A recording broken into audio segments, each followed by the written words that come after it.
Yeah. I guess it helps if I open my camera. Hello, everyone. Welcome back to the Erasmus Expeditions, where we do things professionally here. Um, yeah, we are coming back finally with a new session of Thunder Ridge. This is a fantasy western setting that I have built called the Caldera. In particular, this campaign is going on session 9, called Long Road Down. Is the name of tonight's session. We'll get to a recap here in just a second. I want to go ahead and give the same warning that I give on the beginning of all of my games, and that is if foul language and mature subject matter are problems for you, then you should not watch anything on my channel at all. But if those things don't bother you, then come on in. The water's fine. I'm going to pass things over to my players here in just a moment so that they can plug anything that they would like to, touch on where you may be able to find them on the internet, introduce themselves, etc., etc. But before I do that, is there anything else that I needed to go over? I don't think so. All right, so we're going to pass things over and get to know who these beautiful faces belong to. We'll start with Chatimus Prime. Hello there. My name is Chad. If you have seen this channel at all, you've probably seen my face pretty regularly. They refer to me as Chad Prime because we have other Chad. I couldn't even remember it, dude. We haven't played that long. I didn't even know how to slate it. Wow. Okay. You Just remember, can two find Chads me. are better than one. Two Chads are always better than one. You can find me over on Mini Terrain Domain on Thursdays with Jeremy over there on our Kids and Bikes game. And then you can find me pretty much around the Abtab sphere in various different games throughout the year. Yeah, but I thoroughly love this game, and I'm very glad we get to be back in the saddle again, boys. I don't remember what happened, so one of y'all's gonna have to fill me in. Woo! Yeah, I think it's been. Go ahead. Yeah. I can say that I had my name forcibly changed to Lefty now. That's what I remember. There were some developments last time. Some budget cuts were made. But we'll we'll touch on those a bit before we get started. But yeah, I think it's been, I don't know, October, November, maybe even before, since we last played. So it's been a hot minute. But yeah, we left things on quite a note. So it'll be interesting to see how things develop from here. But next, I guess, as far as seeing how things develop, next up is Nathan. I'm glad to be back. I definitely need a game with you guys. It's been a very long time, and I understand stuff happens, and it's always scheduling around the holidays gets complicated. But I'm glad to see all you guys' faces, and I can't wait to see what other trouble Virgil gets us into. Hopefully, no more lost limbs, because I know there's a few of us that can't afford any more lost limbs at this point. At least not until we get somebody that has greater restoration. Then we can start lobbing off limbs right and left if we need to. But at this level, maybe keep that to a minimum. Um, I go by Dimension 119. I'm kind of due to life being in the way. I'm kind of gonna have to step away from the Dimension 119 aspect of things for a little while. It's not over. I will be back. The doors are closing for the moment, my red doors in my portal, but they will open back up.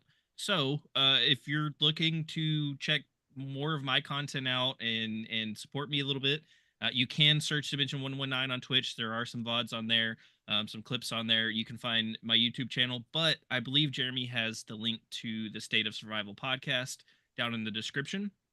That's where most of my content will be for the foreseeable future. I am a co-host over there. We talk about survival video games, everything from Enshrouded to Rust to DayZ to Project Zomboid. We kind of cover the gambit, and yeah, we sometimes we just talk about like our first impressions if it's the first time we're playing the game, or we might drill down on specific aspects. One of our big episodes was talking about the Green Hells medical system and kind of how hefty and intricate it can be at times, and we have a lot of fun over there. So yeah, go check that out. Otherwise, you can find me over here at for this game when we get to play, and a few various other games scattered throughout. Also on a few various Twitch channels for some D&D games sporadically. I know I'm over on Jarl of Goat's channel for Death of the Deities, and we're maybe 2 or 3 episodes from wrapping that up. We're about to fight Hot Tiamat, so um, it's either going to be a TPK or we're going to ascend to godhood and survive and have to make a decision on whether we rebuild heaven or don't. That sounds like a pretty grand scope for a D&D game. That's wild. Yeah, dude. Always happy to have you here on the channel, Nathan. So thanks for coming along and playing here in the Caldera once again. All right. Next up, we have Todd. I'm Todd. I play Elias Stock. What am I? Alkin Gunslinger? Yes, that's right. And I don't social. So, I mean, I do, but not publicly. Nobody. That's what's wrong, I don't social socially. I'm mostly social alone. Man, I feel that in my bones. Yep. No, man, it's all good. Yeah, I totally get what you mean. I feel like my peopling days are growing fewer and fewer, for sure. All right, next up we have Glenn. I'm Glenn. I also don't really social. Hopefully I'm coming across there. Yeah, I used to play Saul, who is currently deceased. And yeah, I'm excited to see where we go with it. Hell yeah, me too. Yeah, we got to get you into the new character's boots here. So, all right. Speaking of new character's boots, last but certainly not least, we have other Chad. I have worn plenty of boots in my time. Oh man, where to begin? I am the other Chad for reasons that we won't explain right now. So you have to go back to the trilogy before the trilogy of the trilogies, and then you might get it. I'm playing Lucky Lazarus. I don't know how much luck he has left, but he's still here, so it hasn't run out completely. He is what you would call like a Harrian, I think is I don't know what we might have a Caldera equivalent of. Yeah. Basically a anamorphic rabbit, what's left of one. Missing some limbs and some digits and some anything that you could have 2 of, he probably only has 1 of. We'll leave it at that. We won't let you think about that too much. But he's clad in some magical armor that will hopefully help save his bacon a little bit here. At least maybe better than it ended up for Saul. But he has gotten the arcane crystal of whatever it may be out of Saul's chest. And he is definitely going to admire it and see if he can figure something out from it. Hoping that Saul comes back for it, but time will tell. I don't know. Here we are. And oh, I socialed once and it didn't even hurt. But other than that, if you can find me there, you can say hi. But oh, if you haven't found out this really cool community called Absolute Tabletop, you can find it on various platforms. such as Facebook, is where I found it once upon a time, but that's for like us old folks. Maybe you do like Discord or something nowadays. But try and find someone or somehow link into there, and you can get into some cool games like this, talk to some cool people like this, or maybe even run your own. Yeah, man. I'm a big proponent for run your own. But yeah, find some cool people to play with. It's really nice to have this as a hobby, especially nowadays.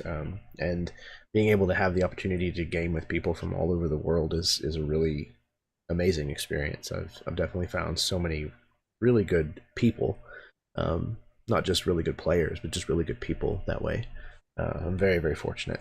So, and this group is no exception to that. So, I'm super thrilled to get this back together again and see what the band's going to come up with.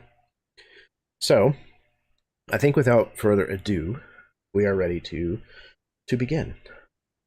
So, shall we? Okay. Use AOL. We find ourselves still underground in the bowels of the claim that has been the subject of so much back and forth, so much speculation here recently in the mountain town of Thunder Ridge. In particular, there is a series of Dorathian ruins that we see that are in pieces, crumbling. Water flows through places where it obviously was not designed to initially.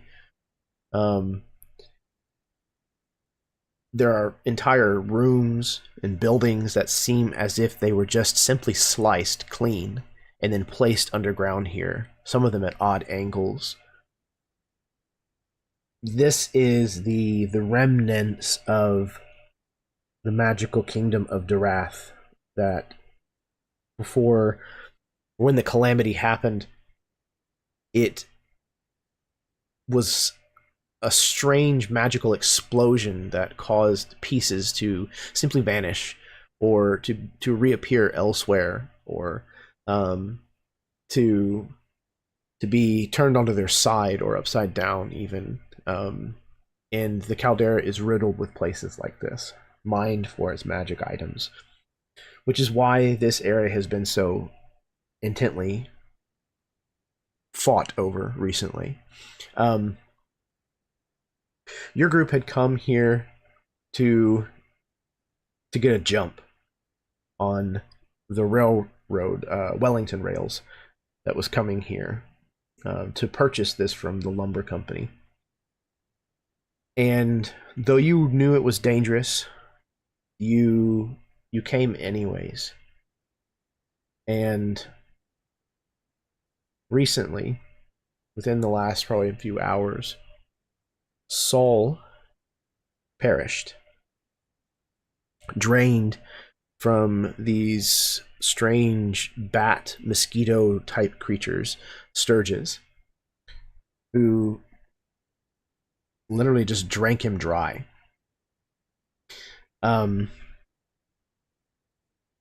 Without much to do about it, unfortunately, you moved on, and in the very next area, you found a place that had been sliced and separated to create a chasm that you had to try to get across. In the room prior, you had found that this slice continued through the room and through a number of scrolls and pieces of parchment that were in this room. One of the scrolls you identified as a scroll of Dimension Door. Without repairing the scroll, you cast the spell upon it, and you used the Dimension Door to get across, but it didn't completely work. Because of the damage that the scroll had sustained, a portion of Dusty and a portion of Virgil didn't make it through the dimension door. And that's where we stopped last time. The immediate passing through of this dimension door. So, Dusty, Virgil, the two of you grievously wounded, but now on the other side.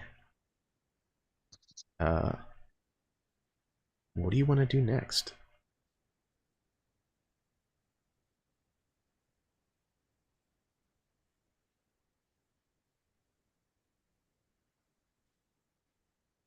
If I'm not mistaken, we left with Dusty down on one knee and Laz at the very least giving us a few hit points back to Dusty and Virgil just to seal those wounds up. So I imagine like Dusty's still just on one knee, not necessarily in pain anymore at this point, but because of the healing, but he's definitely like running through the processes in his head. Like, what do I have to change now? You know, how do I adjust my life now to live without my right arm?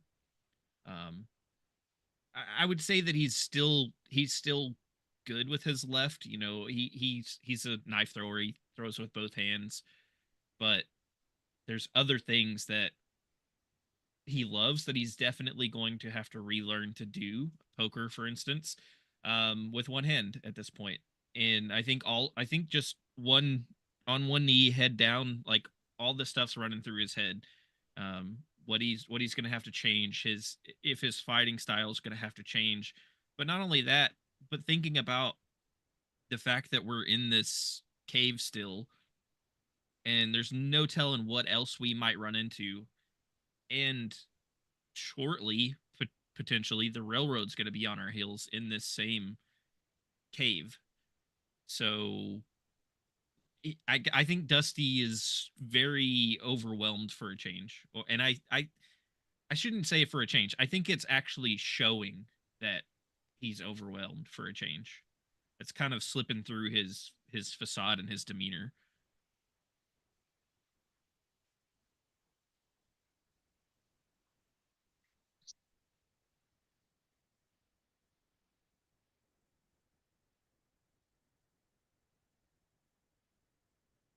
What about Laz or Elias? Is there anything that you're doing or saying in the moments following this?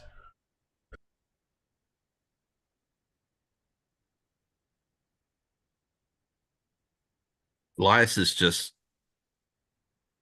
what the fuck, guys? And I know we had said that there was a spot where it was closer together that I could fly across. Yes. Or somewhat glide hop. Right. Yeah. And I think that you think you did. Yeah, I can't remember if I did. Yeah. But you would be able to do we'll so. We'll say that I did, and I'm trying to render aid, but I don't have any healing potions or anything, so it's just normal first aid. Okay. You might have some bandages, or at the very least maybe like a bandana or something that you're trying to help. Again, Laz did give some curative magic. Do it now? Yeah, dirt and spit. Dirt and exactly. Spit. Yeah. Yep. Chewing tobacco. That's it. It's good for mosquito bites, apparently. Naturally antiseptic. Especially when it comes out of grandma's mouth. Uh-huh. All right. Chad, how is Virgil reacting? What's going on with him? So the wounds have been given, and we're just now reacting to these things. Yeah, right? I think we established Laz has given some curative magics, so at the very least, you're not going to bleed out and die. Okay. I think, like when in an action movie, the two heroes jump the chasm, but like definite damage has been done to both of them. I think there's this like moment where Virgil is sprawled out across the chasm, and he just looks over to you, Dusty, and goes, I'm sorry. God damn it. I just, I made a split second decision, and it was a dumb decision. And now, fuck. Sorry there, Dusty. I didn't mean that. Please. You hear him just squawking with anger and aggression, and he kind of essentially will crane himself up on one leg and kind of like hobble over to a nearby crate or a barrel or something that is within this space here, and he'll just sit himself down on it and kind of get a feel for the rest of the group.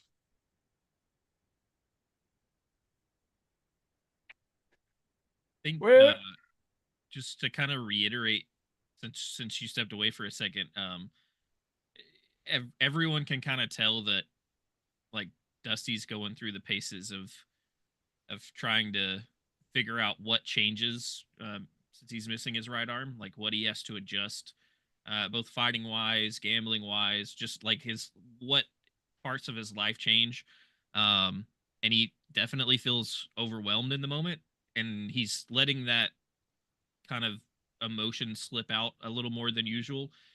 So I think when you apologize and go through the whole split second decision and everything, and I think that he looks at you and meets your eyes, and for a minute it almost seems like he's either about to lose it all or snap on you just for a split second. And it's not necessarily anger, but it might come across that way. And then he composes himself, and he says, just remember, next time we have rope.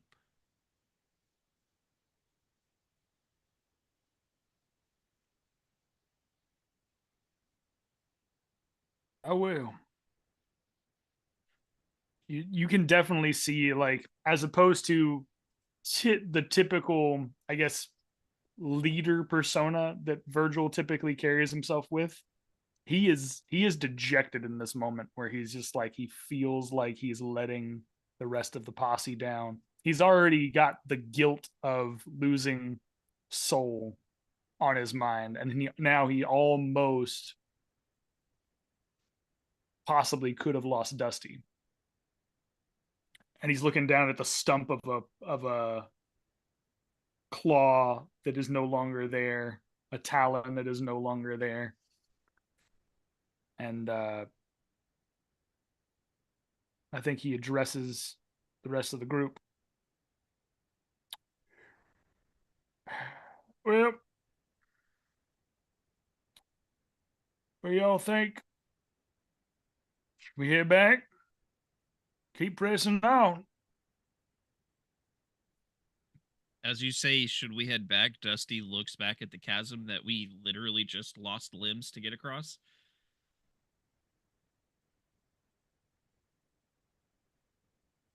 And then I think he approaches Virgil, and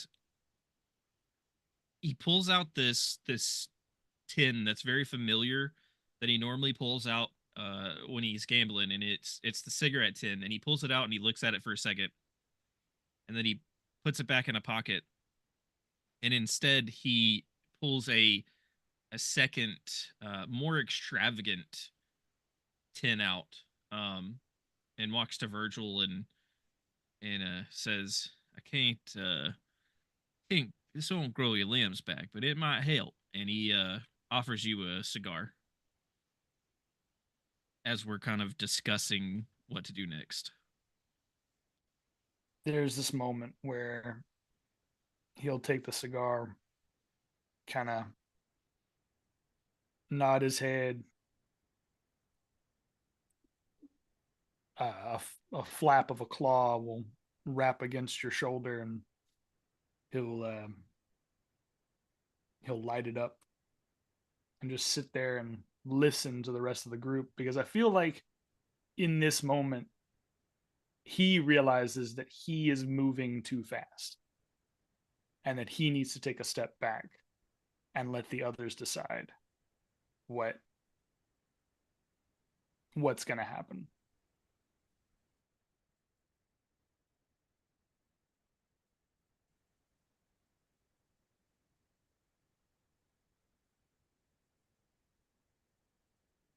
Okay. So you can see on the other side of this chasm, kind of where you have just had this exchange, where you kind of landed after you crossed.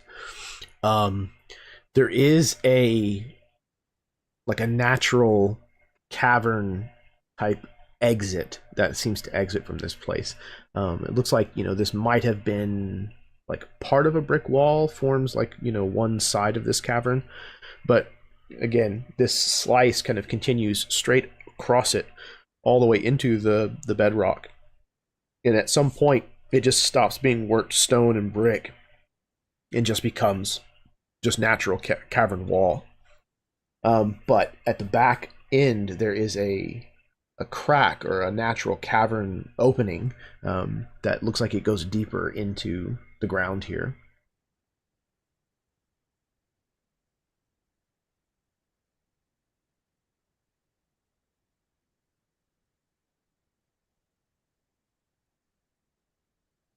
I think that Dusty's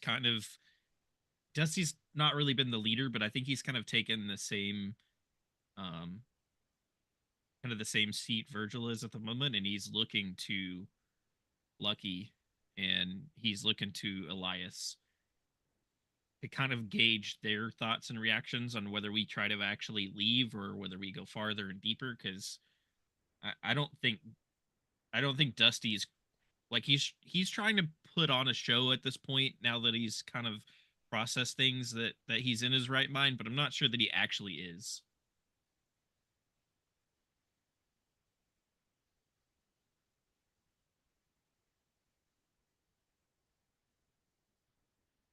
Okay. At some point, I'm assuming that you get yourselves up and dust yourselves off as best you can. Is the plan to continue further into the claim? Or have you had enough and wish to turn around? I think we were feeling like there wasn't much choice and we had to go further, but that Fair was enough. before people didn't have, they had all their parts at the time. Right. So I'm still game for going further, but Statistically, you still have most of your parts. I that's mean, true. you have all of Saul. I mean, we can just use some of his parts. You've got spares now. Frankenstein some stuff.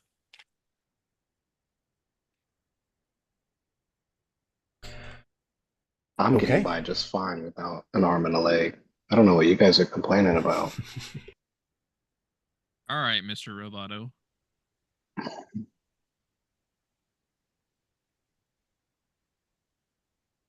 All right, I'm then. fine and dandy to keep moving.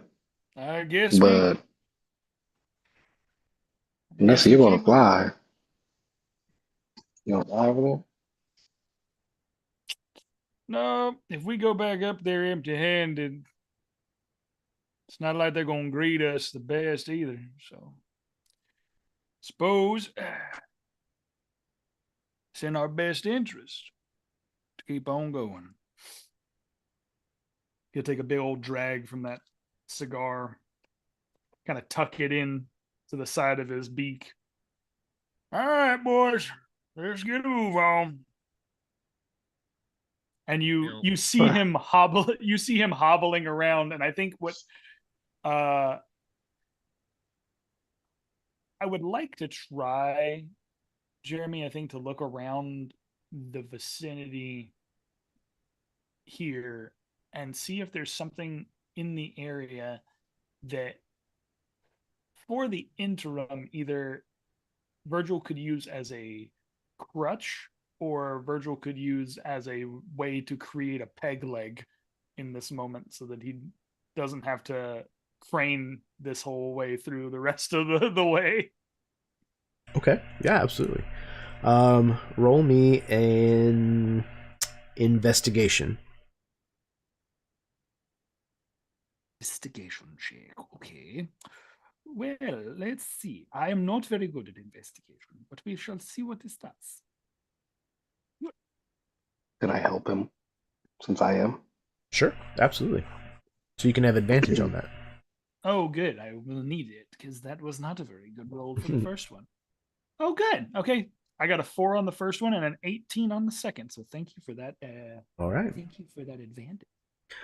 So with Laz's help, you managed to find what looks like it was a portion of like a banner, like standard, like a holder, but was sliced with the rest of this space, so the end of the post or whatever is kind of at an angle, but a little work with a knife or smashing it against the rock or something can kind of break it off to where it's even enough that you can hobble on it, but it even has like a cross piece or something at the top that you can kind of use as a top to the crutch to hook under your arm.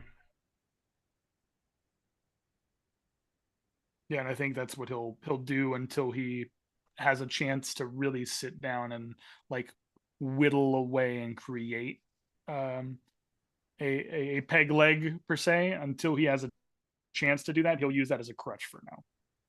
Okay, perfect. Maybe we can find you some kind of like old gnarled tree that you could like take some wood from, and Oh, I'm sure I'd have to spend so many souls to get that back. I'd have to spend so many. Can you just lean on the floating skull? Yeah. Oh, yeah. I could just like Zenyatta it as I float on top of the skull. Yeah. Yeah. Strap the skull to the bottom of your leg and then float along. We already have a dead soul. Why don't you just trade him in? That's such a wonderful visual. I can't get it out of my head now. Thank you. Fantastic. Okay, so it sounds like then the vote is to press on. Perhaps you let me lead the way this time. Ting ting. All right, Tin Man, don't go bragging. Go ahead and show us then. Very well. And I'll kind of walk out with my mage hand out in front of me, so that way, like, it's feeling before me. Okay. With Lucky leading the way, you manage to go into that the opening at the back of the cavern and make your way deeper into this strange complex of natural cavern spaces and worked rooms. At some point, you come across another like large room that seems slightly askew. The floor is probably at a good, I don't know, maybe 8-9 degree slant. And the tiles here look incredibly worn. Like the edges of the stones that form the cobblestones here are rounded and like have that almost polished look to them. These have been tread upon for hundreds, if not thousands, of years. but they're underground. You can even see places that look like wagon ruts that have been where the wagons have literally worn these stones down in the same place in parallel. You find like the trunks and root systems of long dead trees planted in places that look decorative. Before long, you start to realize that this was an outdoor, like, courtyard of some kind, like a place where a lot of people traveled outside. And ahead of you, at the far end of this cavern, it takes a moment for you to kind of realize what you're seeing, because it's upside down. But it is a drawbridge that looks closed. So there's a large wooden door, effectively, that is rounded on its bottom and has massive chains that are kind of dangling on either side of it. One of them looks like it is broken. You realize that this is, again, this is a drawbridge that's just upside down. And your guess is that there's something on the other side of it. But as of right now, it is closed.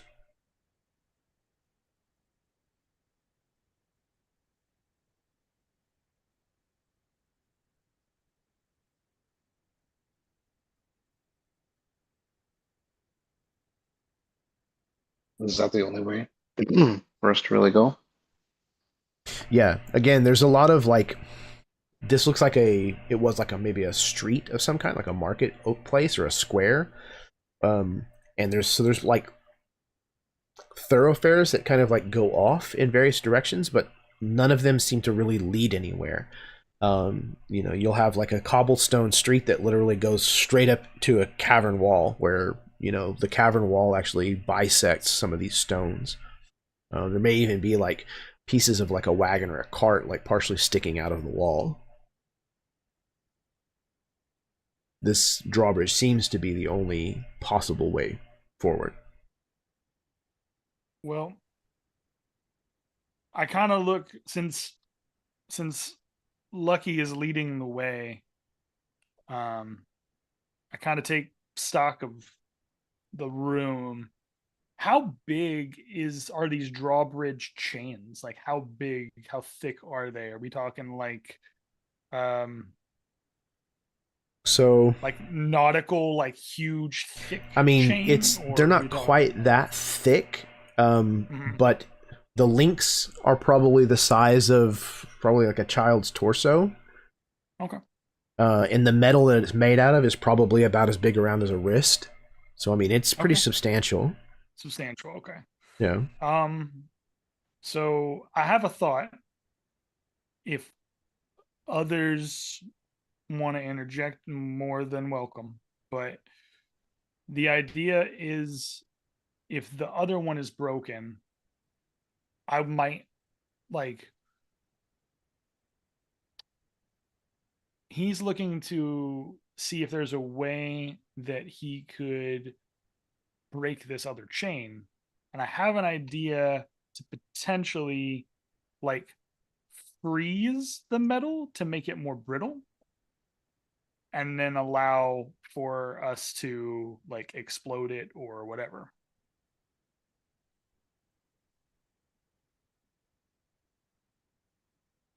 So is it where the chain would be too high up, or how is it? You said it's upside down right now, so So yeah, where the chains would connect to the drawbridge itself, it would be close to the floor currently. Okay, it'd be close to the floor. It's not drawn up. So it's upside down, so it hinges at the roof and would open this way. Oh, okay. I'm always picturing the opposite, Yeah, a falling drawbridge forward. normally would fall downward to go over, a ravine or a moat or what have you, and then be pulled up in defensive mode. And so this is the opposite of that. In order to open this, you're basically going to have to take the bottom of it and push it up. Got it. Okay. Thank you for clarification. That's what I'm here for. So with that, if Virgil can see the chain, I think I would try to use chill touch on the chain and like freeze the chain in one, like on one link, so that we could potentially break that link and cause it to flip full all the way up. Okay, excellent. Roll me an Arcana roll. Okay. Ooh, that's not bad. That's not bad. It's a 19 on the die. Okay. Plus, that'll be a 22. Perfect. Okay. You move into position to kind of where you can spot part of this chain, and you start casting chill touch on it, trying to see if that's going to help. And you're able to concentrate and make the spell happen, but something's strange here. You're having a hard time, like, manifesting your power. The chill touch, it deals necrotic damage, so you're not so much sure that it's going to work on the metal. But what seems to be drawing your attention is, again, this, whatever it is, this resistance that you're meeting, and you realize that the inside of the stone archway that this drawbridge, like, more or less seals. So, like, you can see inside there just a little from standing right beside it.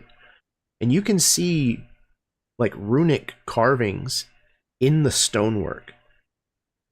And those are magical in nature.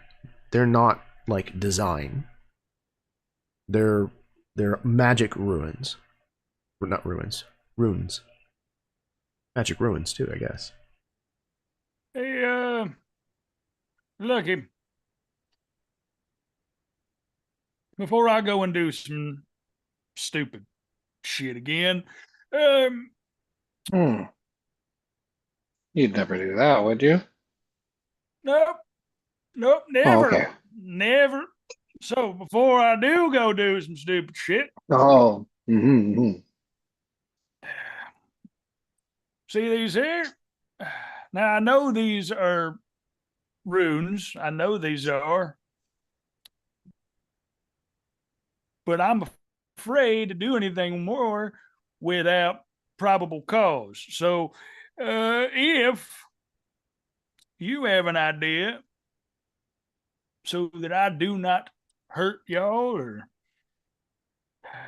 well, fuck up this posse any more than I already have, I'm more than willing to hear from you. Considering the last guy that I had to work under has parts of me adorned onto his body, you're not fucking up that bad yet. So, and missing an arm, missing a leg, that's not so bad. And I would doff my glove and doff my boot to where you see my stubs. But I do believe that I might know a thing or two about that if I could just take a closer look, and probably check. Oh yeah. Could I see if maybe there's something in the history that I've known from my own spelunkering in these kinds of claims to see if maybe it's something that is a language I know or have seen or something like that? Yeah, absolutely. The two of you together, kind of, putting your heads together and taking a look at this, you're fairly sure that these are the ruins that form an anti-magic field. That more than likely, passing through this threshold would have canceled any ongoing magical effects, and that's probably why Virgil was having a hard time manifesting magic this close to it. While this is happening, Glenn, you hear voices. It takes you a second to realize that you're not just hearing things, you're actually hearing the echoes of voices, and they're coming from the material plane. When you look to find the source, you find 4 individuals, all of them anthropomorphic animals, bless you. They're messing with the drawbridge.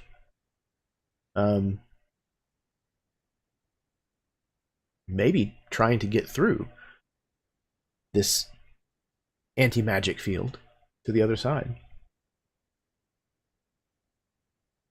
Okay. Do I know anything about the drawbridge?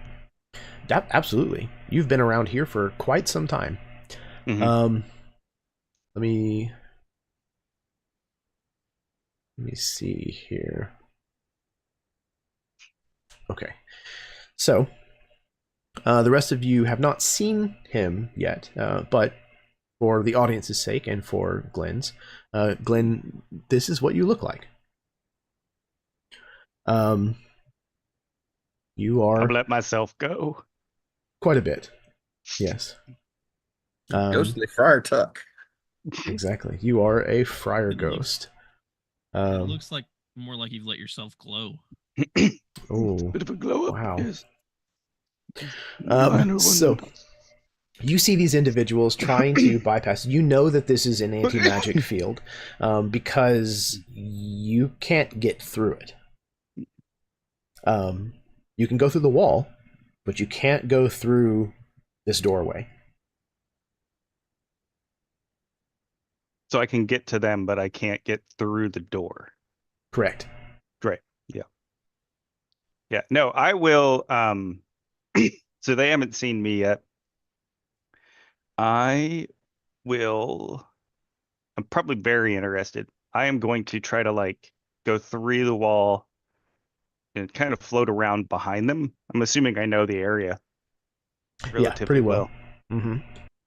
Yeah, I'm gonna try to like float around behind them and then not intentionally sneak up on them, but I don't want to interrupt what they're doing. Essentially, I don't want to I don't want them to run off.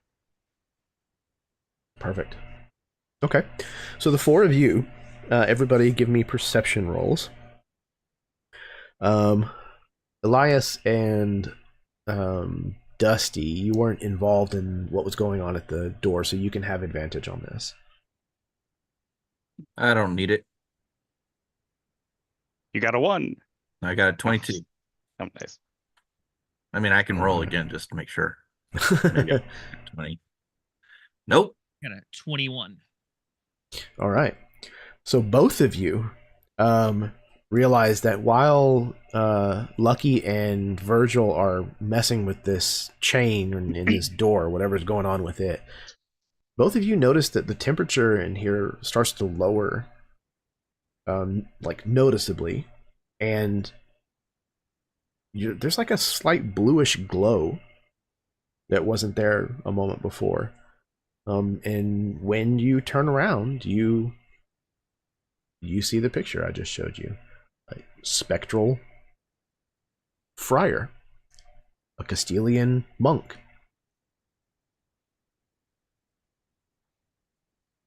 Dusty turns and sees this and says, well, shit.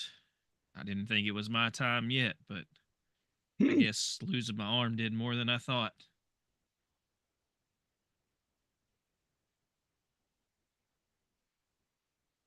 That's recent.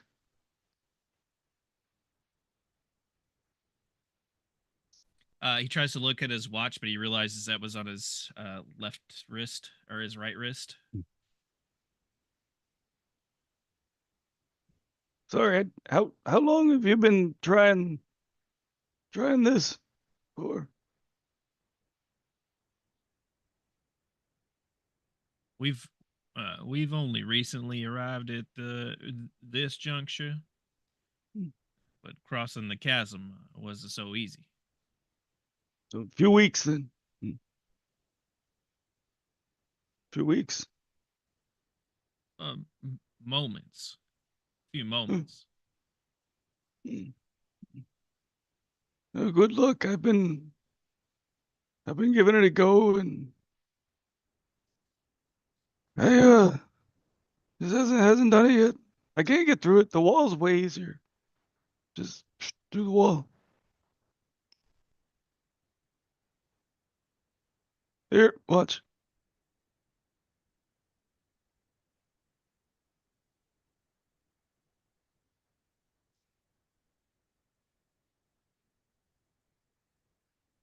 I, See? I don't suppose you're using some kind of an invisible door instead of just passing through.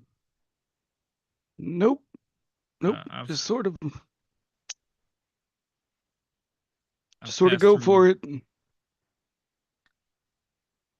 passed through a lot of places, but I can't say I've ever passed through a wall. Virgil, Lucky, Yep. What about it? and Dusty like waits for them to turn and just gestures to this figure floating here. Okay. Oh, hello. I think this is your department, Virgil.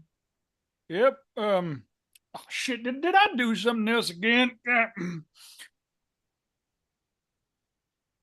He kind of looks up to the ceiling. Listen here, Gallow Tree. If this is some way you telling me to fuck off because I fucked up, this ain't right now, man. This is not right. I'm gonna need you to take this and back, please. Take them back. No. Oh, okay. Yeah, there's no response. Talk to a tree in the sky. That tree has a name. That tree is an omnipotent being of great roots, my friend. And then that tree happens to be the Gallow Tree, and you will put some respect on its name. The Gallow Tree. I think roots come with trees, to be honest, but not familiar. But still, Now, I guess good luck with that. Are they up? Is that where you're going?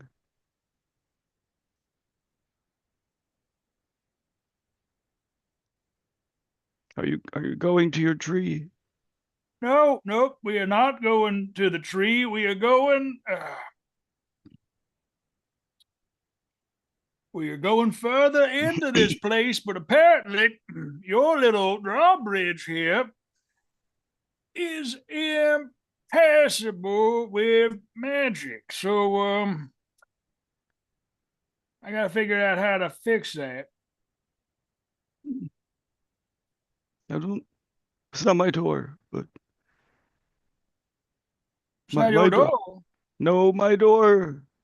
My door is back there. But Further in then.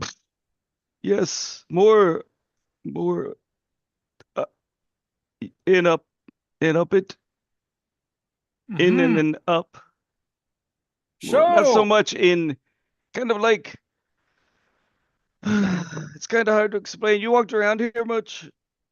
Like, sorry, I scoped the foot.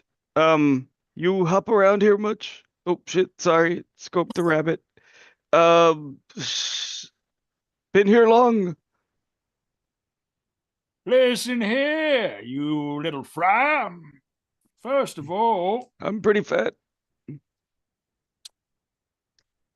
I mean, even for a friar, we're supposed to not eat that much, but I do. I did.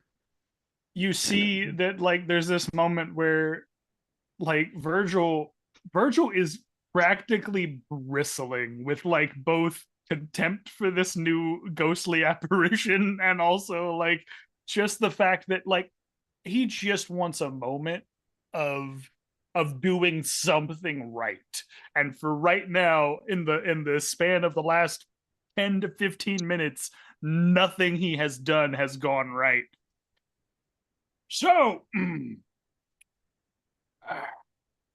since I seem to be most, he kind of looks at Dusty, most qualified to talk to you about these things, what exactly, pray tell, maybe you should introduce yourself to us so we are not strangers anymore. No, I'm Friar Ernesto. I was with the mission, and now I'm, well, I guess technically still with the mission. I'm sorry. I don't get a lot of anything down here. I can't believe I'm talking to a ghost in the middle of a tomb, but hey, that's all right. That's all right, Virgil. You I mean, if you're not going to talk to a ghost in a tomb, where are you going to talk to a ghost? I mean, you talk to a tree. man, when your boy calls you out in the middle of the middle of the group. Hey, how's it going? Kind of like you. You seem nice. Yeah, real nice. Mm-hmm.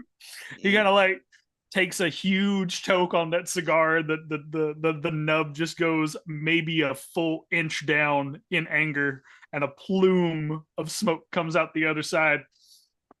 Yeah, no, y'all just make friends, enjoy your new posse, hang out with each other, figure out how to get through that door. And he like, he'll squawk away for a minute and just sit there, cross his legs, and like set them on another small box somewhere, and it's his actual leg, and then the stump, like the cane that he has now created, he just kind of like sits it off to the side, and for a moment he's going to take a break because his mental capacity is practically nothing at the moment.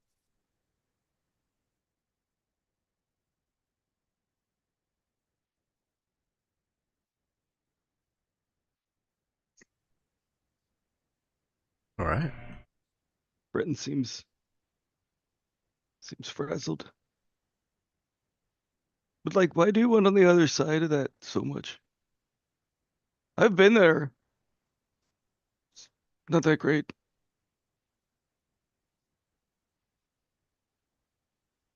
I mean, there's some, well, I mean, it's not bad, I guess. This side's kind of a little more spacious, boring, sparse, picked over. It seems to be the only way through. So, gotta go through there. Get any further? I could go look to see. I mean, I don't think I can carry anything.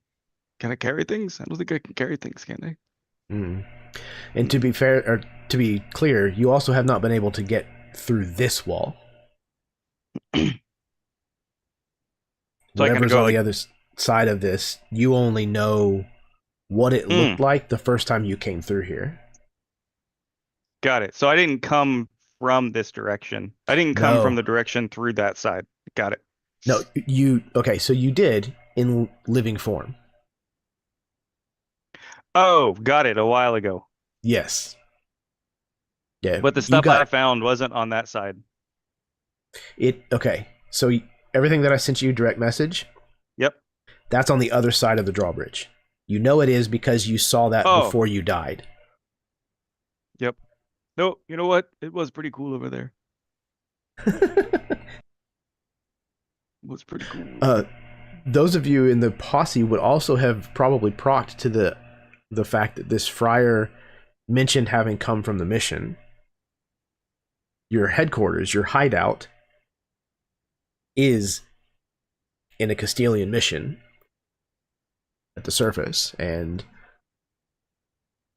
there is an unexplained, strange, sealed vault in the cellar of the ruins of that hideout.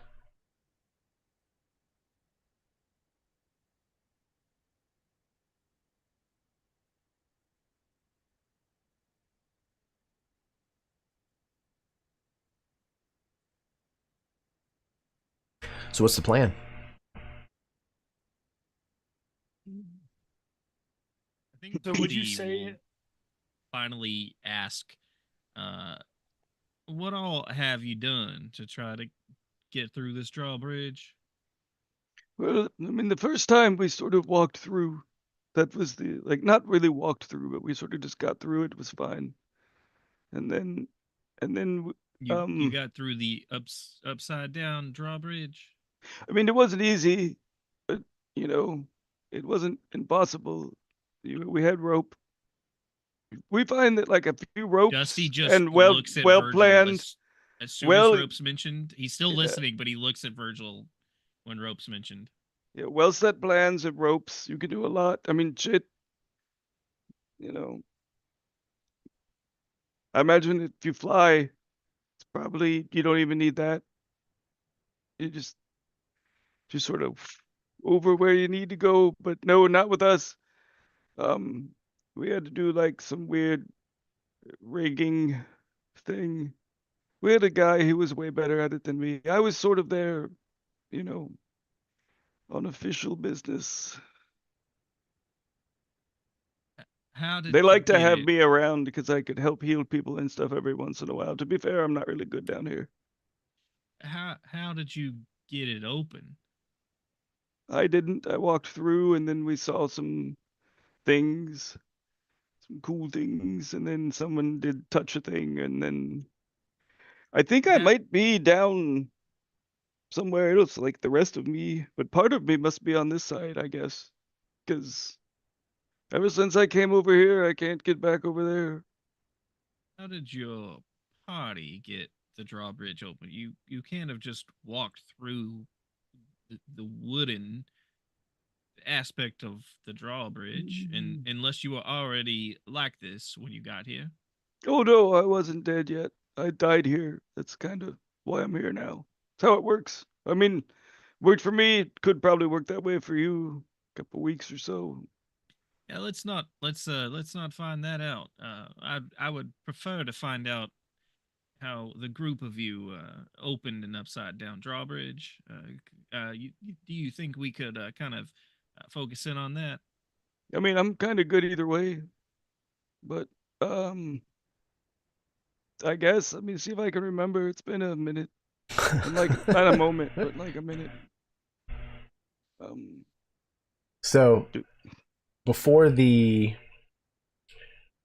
final thing that separated you from your body, um, this place, though it was still upside down, did not have this much dirt and rubble and this much ground, as it were, present. So it was not that difficult for a few of you to be able to kind of like lean into this drawbridge enough that you were able to squeeze through. yeah. It seems as the event that happened and or maybe time has just made it to where that would be a little harder to do right now. Yeah, you should have been there back then, man. This place was great. Place was great back then. It's really gone to shit, but It's like a sandals resort in here. that's what happens. You know, oh, it was wild times back then, man. There were no rules. You could just crawl anywhere you wanted. Every hole was open.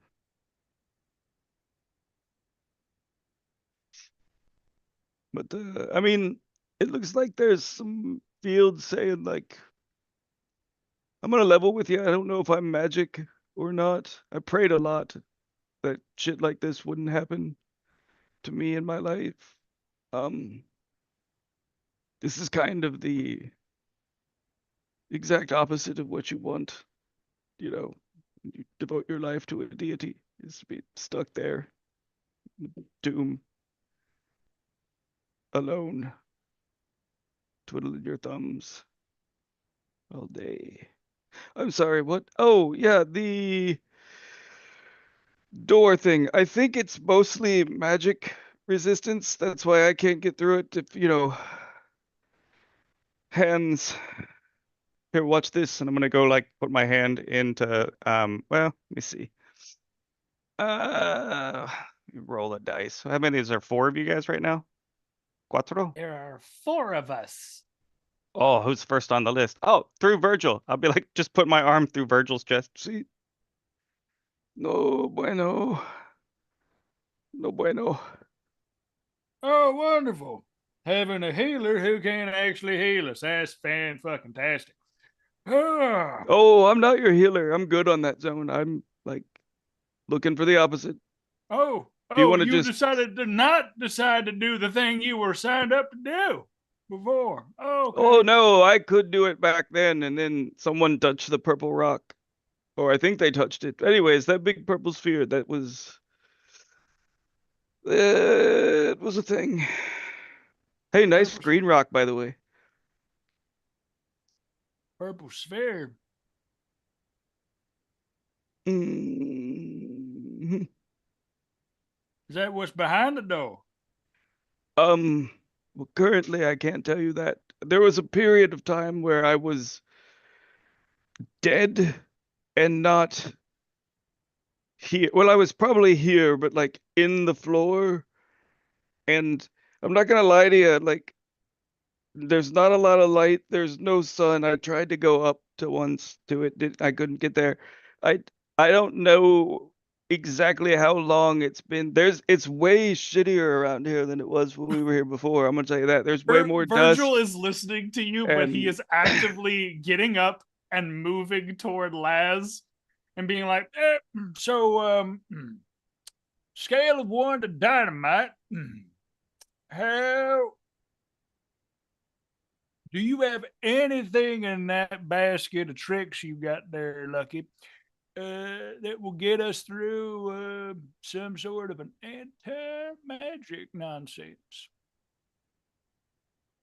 There is a possibility that I could maybe get myself, and maybe you could follow me through, but I don't know about all of us at once. Well, if it involves any kind of doors that aren't real doors, you can count me out.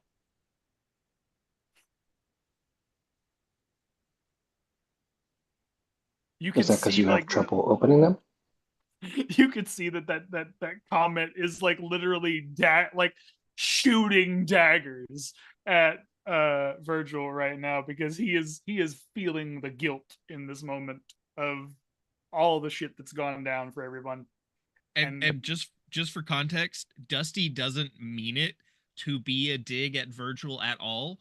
He does, like, he is worried about it to the point where he says that without understanding that it will probably affect Virgil.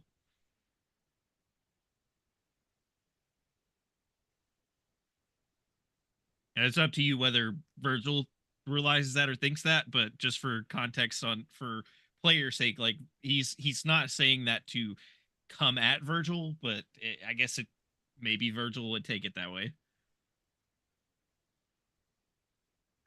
let's just get down your chest.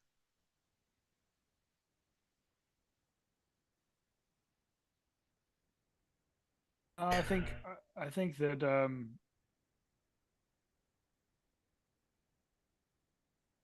Virgil will listen to Laz in this moment. If you got anything that can get us through that, I'd be willing to hear it out. Kind of looks over to Elias. Kind of sits down next to him on a different rock somewhere. I done really fucked things up, friend. Messed it up for all of us.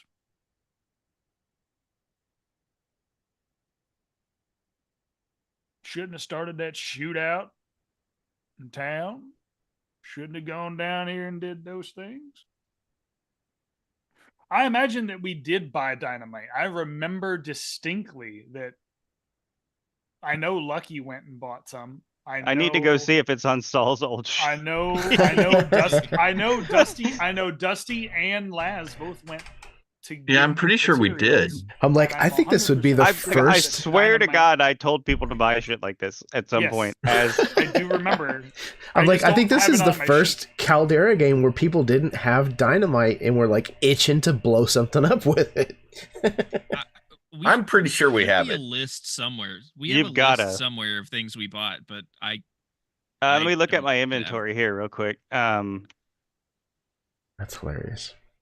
I have an old player inventory. I don't know how up to date it is because they updated fucking ChatGPT. I use it for notes.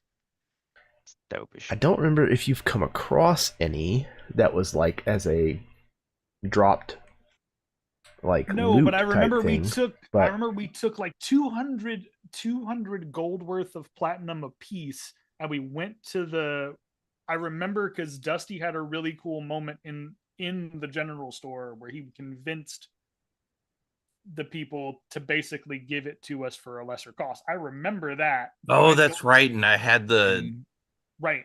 that guy There- came in. There was and- that Yeah, the big turtle. exchange with the turtle. Yep. Mhm. Laz's friend.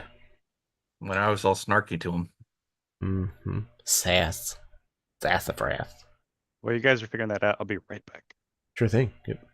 After these messages, we'll be right What back. was his name? Make sure you turn off your mic. So I He He imagine lied. Make He a did go through list. the magic. He did go through the anti-magic film. Do what now? He Oh. lied. I just saw him go through the anti-magic film. He just phased right there. he phased through the Mhm. wall. No, I think I think After- we do have it. We should blow something up. if we can't get it through it by magical means, I do believe it is plug them up and blow them up time. Let's do it. We've got it. Yep. All right. How many Well, sticks are you using? I imagine that we have. I think, if I remember correctly, we got at least 5, which would be 1 for each person, if not more. Someone will have to look at the notes, but Okay. I would say because one of the chains is already down, right? One of the chains is already It's already broken. Yeah. broken, so we would just need to break the other one to make it The flip up. gate's not gonna fall unless gravity's reversed in there too. That is a 'cause good point. It's upside down. So we're gonna have to So, blow the entire drawbridge off if we're Okay. gonna get it to fall. Yep. or put a hole in it. Or put a Or put hole a in it hole and in it. walk through. Yep. Okay. What So- about is the broken link that separated the chain, is that anywhere in sight? I mean, broken in theory, link if from the that's chain? floating up, then Yeah. Yeah, the broken link to the chain would definitely be around somewhere. Couldn't we do mending on it? Well, it's not going to open the. Because even The if we gate, pull though. the chains, yeah, it'd be against gravity, huh? Yeah. Tightening them would just close it further. If we have 5, we can daisy chain them together. To where you tie the wicks and tie another wick, so then it'll blow a bigger hole. Yeah, there's trying to get to the dock because it's got rules for dynamite in there. In minutes. I keep trying to light it with a spectral candle.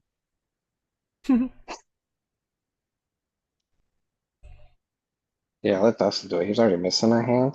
Get some of our water skins and strap it to the outside of it. Shape charges, nice. Yeah. I'm missing my dynamite lighting hand. I'm sorry. You've got Wouldn't mind. the cigar though. Just Okay. Mhm. Yep. So here we go. Cigars. Dynamite is it deals 4d6. Ooh, However, a character can bind sticks of dynamite together so they explode at the same time. Each additional stick increases the damage by 1d6 to a maximum of 10d6, and the burst radius by 5 feet to a maximum of 20 feet.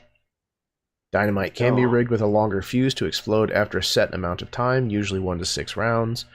Roll initiative for the dynamite, blah, blah, blah, blah, blah. So it only does 1 additional d6 for each additional stick of dynamite. Stick, correct, yeah. And radius, right? And it increases the radius. But it does 4d6 by itself. Right. Mm-hmm. We'd be better off just sequentially doing it rather than tying stuff together. We're not going for width of blast. Depending on the damage threshold to get correct. There's that. Yeah, Where are we placing it? Are we placing it at what would be our bottom so we can walk through, or are we trying to like blow it off its hinges?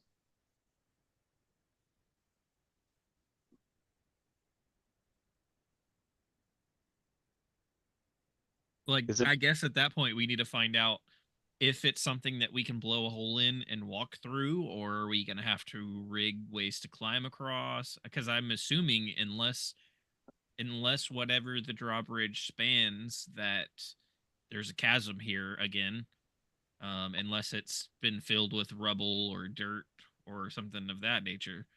So we should didn't also fall. We didn't fall to our death. I don't think we did. Man, if that fucking purple sphere was just like the dot at the end, as you're like falling towards it, you're like, oh, look at that thing. Whoa.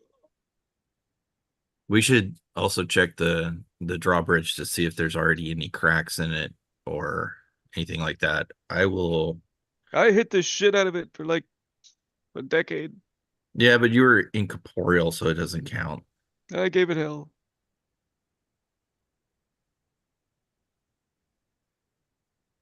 What did you say that you were doing to it, Todd? I was going to, I don't know, do investigation or perception or something just to like really go over the door and look for weak points and if there's cracks in it and things like that. Yeah, absolutely. So yeah, I think an investigation roll would be in order. Okay. Nope, I didn't see shit. I think there might be a door. It's made of wood. Okay. So I'm going to take that as there does not look like there are very many. Though the wood has obviously been here a long, long time. It has not been exposed to the elements, and it seems to be pretty much as sturdy as it was whenever it was installed here, quote unquote. Is the complete thing like pitched, or is there like cracks in the slat that might not be weak points, but we could be able to see through it all? Yeah, so you were able to see through at the very bottom into the interior of the door frame, essentially. That's where you noticed the runes written. So it's not just like, it's not the chasm that the drawbridge would cover normally, right there. Then. So if there were a moat that this drawbridge had once crossed, it would be on the ceiling above you on this side, essentially. Definitely, if it was teleported in as a part of this at any point, it has long since like dried up and become part of the natural like cavern. We can use the old-fashioned way to get through. Drawbridge, then, right? What was that, Nathan? We can just walk to what's there, then, right? Is there ground all the way up to where the drawbridge is, at least to the wood part of the drawbridge? Yeah, I mean, you can walk straight up to the drawbridge. You can walk up and talk to it, knock on it, put Used to be a dynamite against it. hole right there where it was like kind of open, but not really. You could go. Not anymore. Not anymore.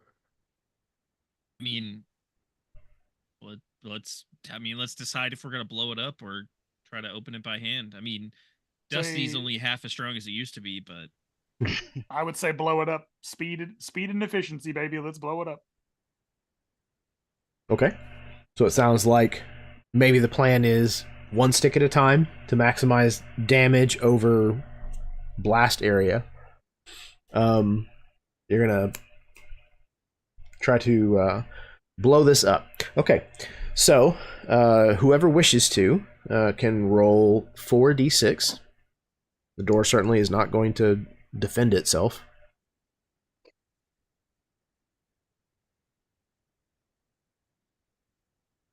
Anybody?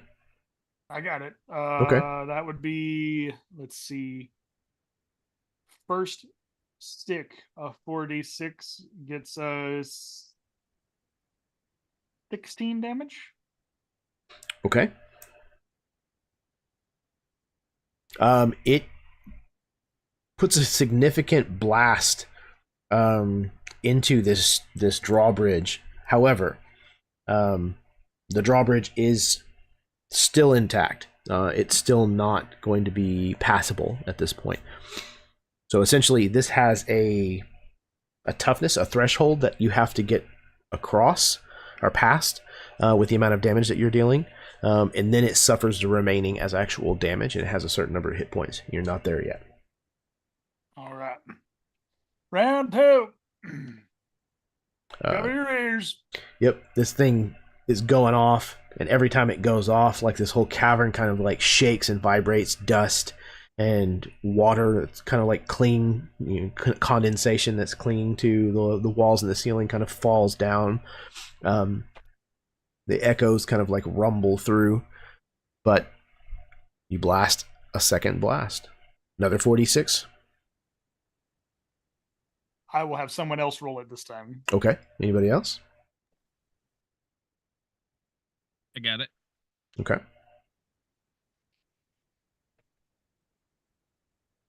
Uh, 16. 16 again. Okay. There are definitely significant cracks in the wood at this point. However, the opening is not open large enough. Maybe Saul could have gotten through, but Can I get any through? of the rest of you that are, can you, as the friar? Yeah. Yeah, probably. Well, I mean, yeah, you're incorporeal, so you could probably try. Sweet. Hold on a second. Slide through. I'm gonna try. The moment that you hit the anti-magic barrier, you phase back to the ethereal plane. Is that normal? It's what has happened every time that you have tried to enter this space. Oh, since right on. Being So I dead. pop back. Yeah. I can pop back off that. Got it. No worries. I was like, oh, oh, oh. Keep going. Aim for Okay. the ruins. Aim for the ruins. All right. All right. Round three. And then, like, specifically, I think this time he will, because of what the friar has said, he's going to specifically jam one of the dynamite sticks next to one of these rune spots. Okay. And maybe even, like, I would say, yeah, maybe in, like, I imagine that I'm trying to picture like a drawbridge. Typically, like a drawbridge in my head, castle wise, would have like two sconces on the outside edges, right? Where that Yeah. sconce would be, or where that hole for that sconce would be, he would like jam the dynamite into that hole where Okay. one once was, and then like use that to then explode off from there. All right. Anybody else want to roll 46?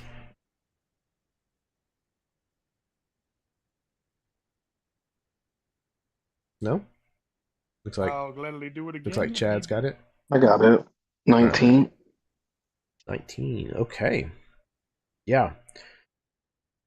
So after the third blast of dynamite, you managed to blow open enough of this upside down drawbridge, sending pieces scattering everywhere, splinters the size of your forearm.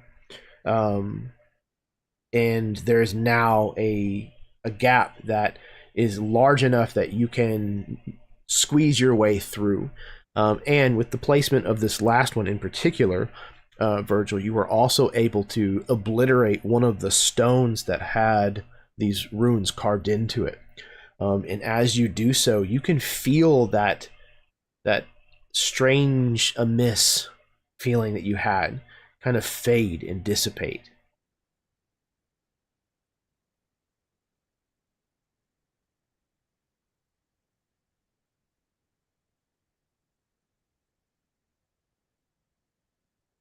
Ooh. All right. Well, looks like that one did it. Try to have my mage hand go through the opening first. Yep. Perfect. Okay.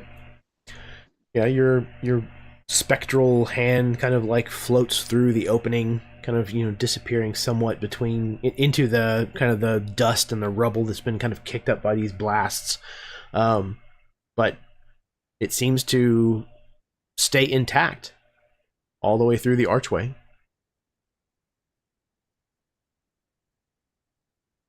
Looks like we can go further if that's still our intention.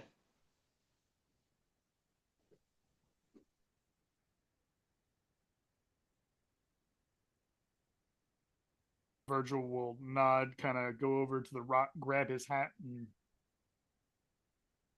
after you, Lucky. Let's head on in. Put his shield in front and start pressing forward. All right. You move forward, and almost immediately the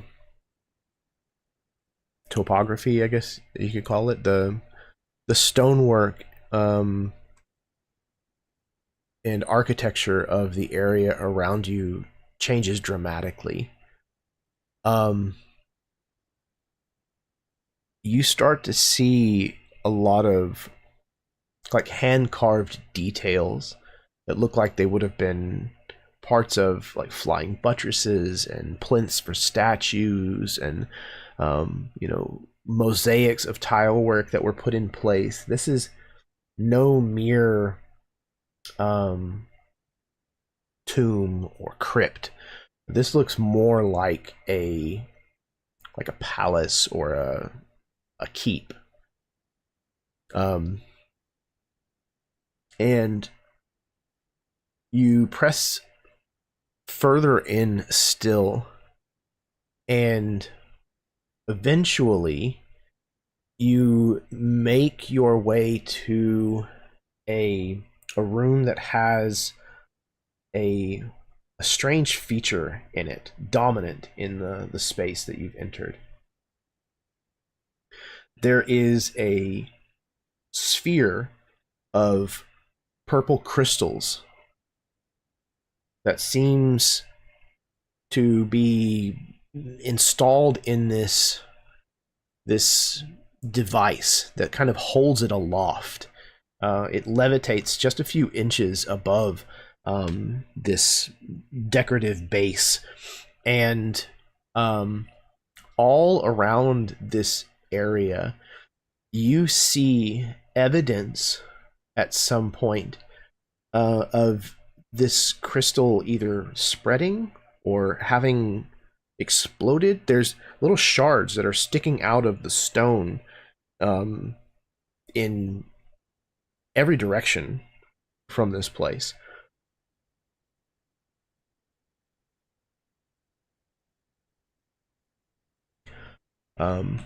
It What color It was looks. the crystal that was Go inside ahead. Soul that I'm carrying now?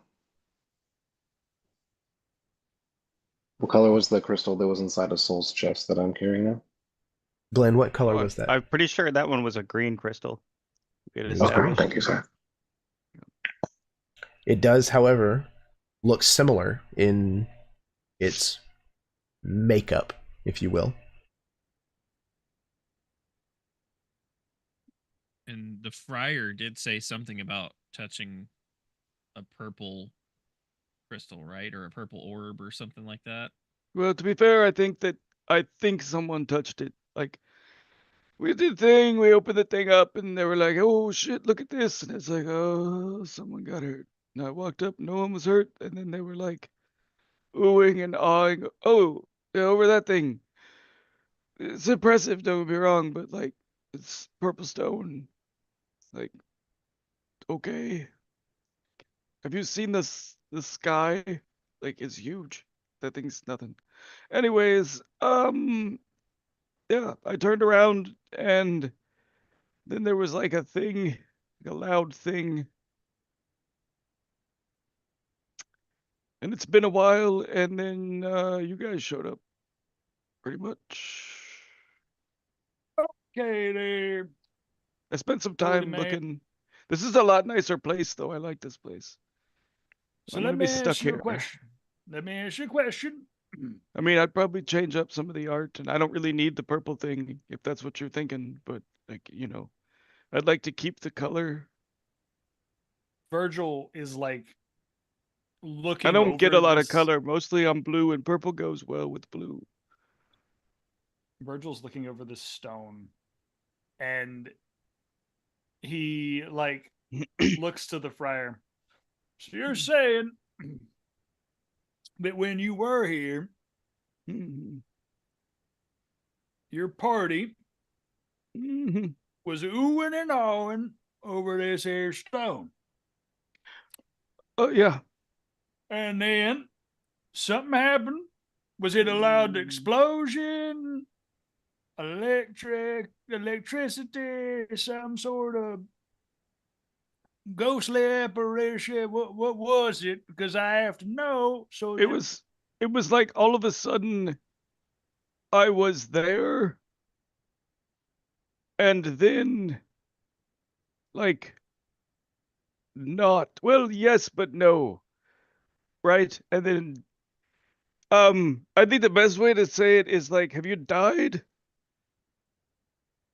a lot? have I died? Yeah. That's a beautiful request. No, I didn't Uh, ask you to die. I asked if oh. you had died. Have I died? Well, I've spent a lot of time around graveyards, souls, and the dead. He kind of like references to current skull of Optun Kone floating in his general vicinity. Yeah, I bet you he gets it. That's my point. Like, he gets it. The guy on your back probably gets it. And I don't For mean a the minute, skull. I forgot that he was backpacking soul like a Yoda. Yep, he Yeah, did. no, they were like, we were alive. Well, I'm assuming all of them were unalived. Can I look around? Is there like other bodies and stuff? Oh yeah, Like, there's tons. there are chunks of stuff. There's lots and lots of friars and sisters that are kind of scattered around with, pieces of them seem to have been, blown apart. Yeah, hold on a Um, second. I'm looking for other ghosts. Well, it's funny you should say that. Because a voice kind of breaks this exchange. And the voice says, "Finally." You see a pair of glowing purple eyes in the darkness as a figure emerges, and you see the body of a friar with a purple shard sticking out of the center of its torso. His lips eroded away, leaving nothing but exposed teeth, and you can see the carved sword of Luzite in his forehead, and carried on the rope belt that he wears are the skulls of all of these bodies, these friars that riddle this room, each one of them headless. As he emerges from the darkness, I think that's where we're going to take our break. Do I know the guy? Well, you did. This certainly seems out of character. Okay. We're going to take a 10-minute break. Bio, refill your drinks, smoke them if you got them, kiss your spouse, etc., etc. We will be right back. Where we're going to roll for initiative and then get to the second part of episode 9 of Thunder Ridge, A Long Road Down. Sit tight. We'll be right back.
All right, welcome back, everyone.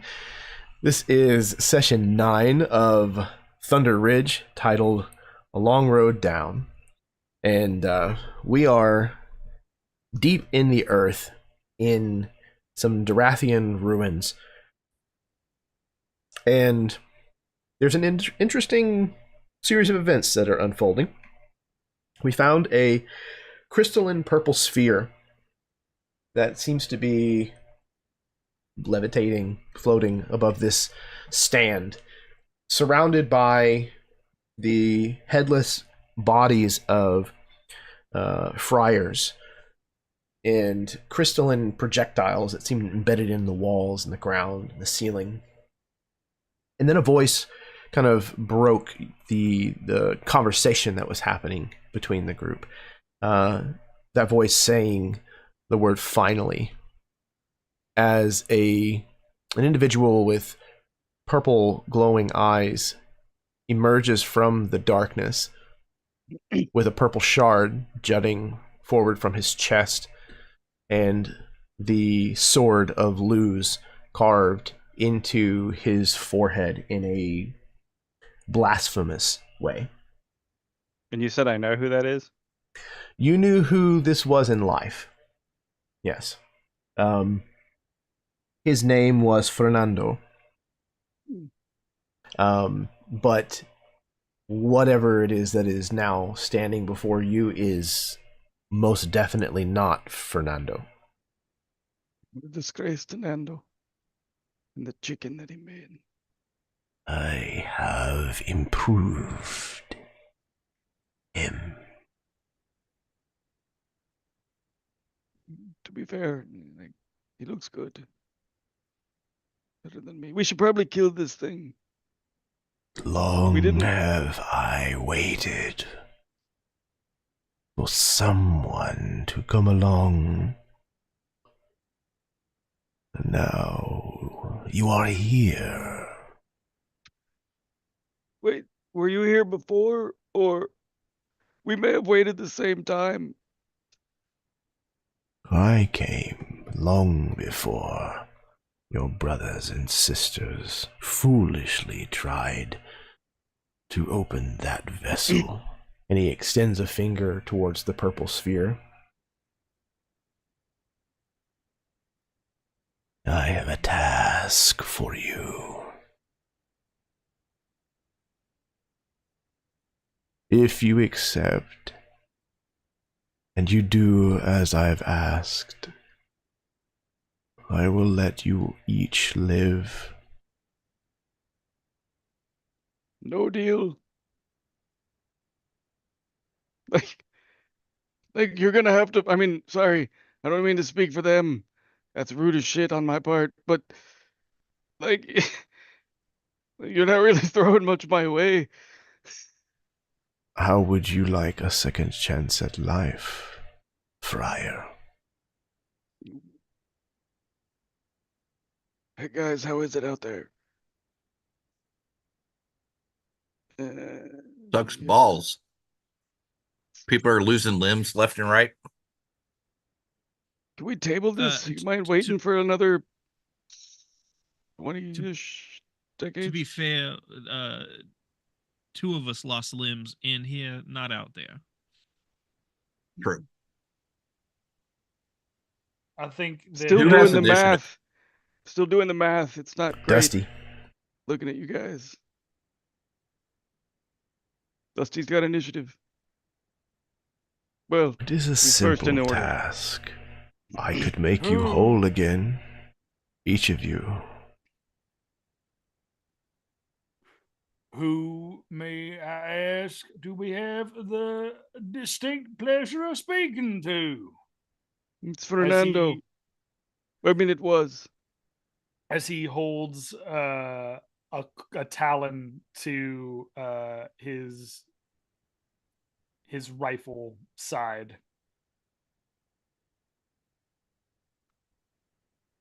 He says, my name was lost to time long before my empire fell. I was known by many as the Sorcerer King. Okay. That's some mummy shit. Yep. Out of curiosity, were you like king of sorcerers, or Mhm. were you like the sorcerer who happened to be king? Was it like Porque no dos? cuatro, cinco, seis, nueve? 1, 2, 3. Hmm. No, sorry. I think you picked up something from Bernard. We should. Who's first in killing this thing? Like, I'll go. Can we see a picture of him again? He's Yep. where the game master is. I used his face instead of mine, but I will also go back to the art screen. It should still be. Yep. Okay. He's very am handsome. I'm going really to jealous, roll. actually, that he had a chance to put that whole ensemble together. I'm going to roll Fuck, I miss my perception to body. see if there's any obvious weak points to him. I'm assuming it's the giant crystal I was stick gonna say, to death. I'm But a man of God, but I'm pretty sure it's the giant fucking purple thing in his chest. That wasn't there when I knew him before. Definitely not. That's a new addition. I'm not so sure about the tattoo on his head, to be honest with you. He was a wild dude, that's why I'm asking. Okay. but the So yeah, you can roll insight or arcana, either one. Hey, insight, arcana. It's going to be insight. 17. Okay. You can see obvious signs of like damage and rot to the body. But it doesn't seem to be impacting this individual at all. I mean, it's very clear Okay. that this is some form of undead. Yep. The crystal may or may not be a weak point. It's definitely a large central target, if nothing else. Cool. That will be my target going forward. Okay. Dusty just Dusty says, what are these tasks that you're needing completed?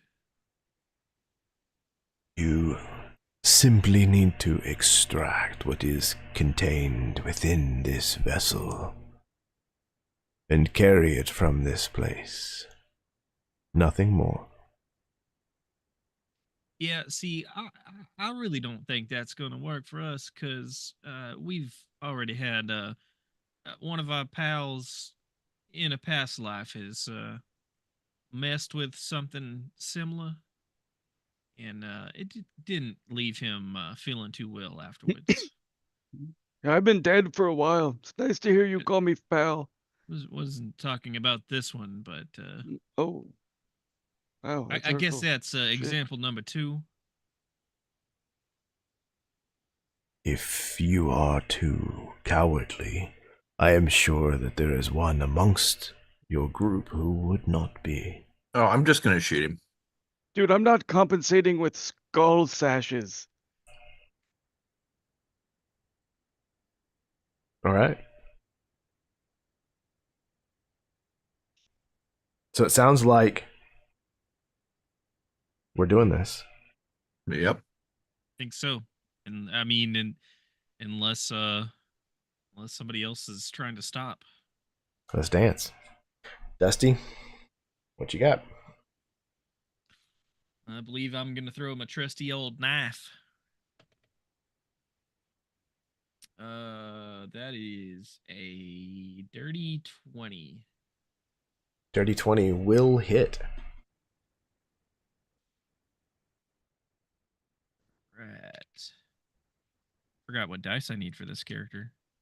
Been so long. That's going to be 10 damage. Dusty, is your knife magical? I think it's considered. Laz put some kind of spell on it. So I don't know if the damage counts as magical, but it does automatically come back to my hand after I've thrown it. Nice. Laz, is that one of your artificer? Yes. Oh shit, you get one of those back. modifications. Does a Yeah, modification because of the. does it cause it to That's why I count as took the magical? Oh yeah. different- Oh, I lost you. He's the artificer. I can't hear you anymore, Chad. You touched your ear and you turned off your mic.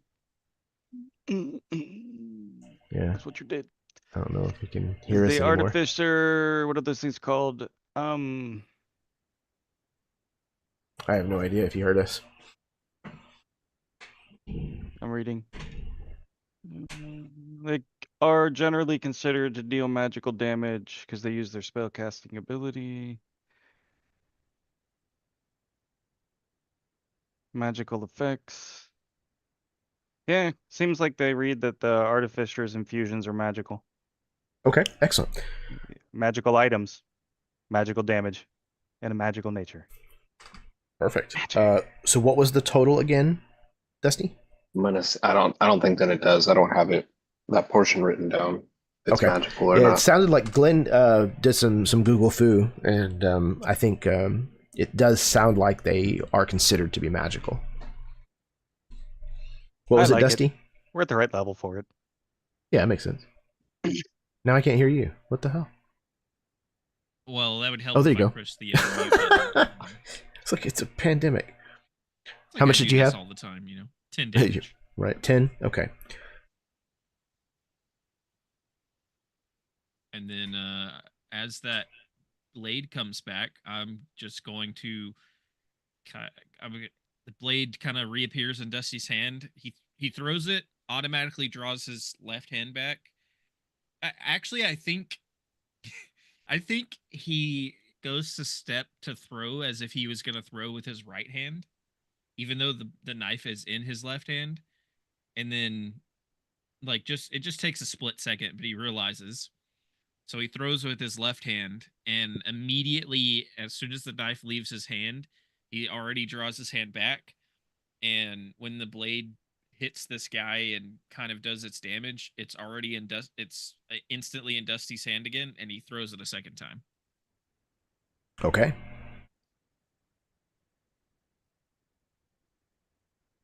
That one is less impressive, but still a 16. Will hit. Sweet. It's only 7 damage this time.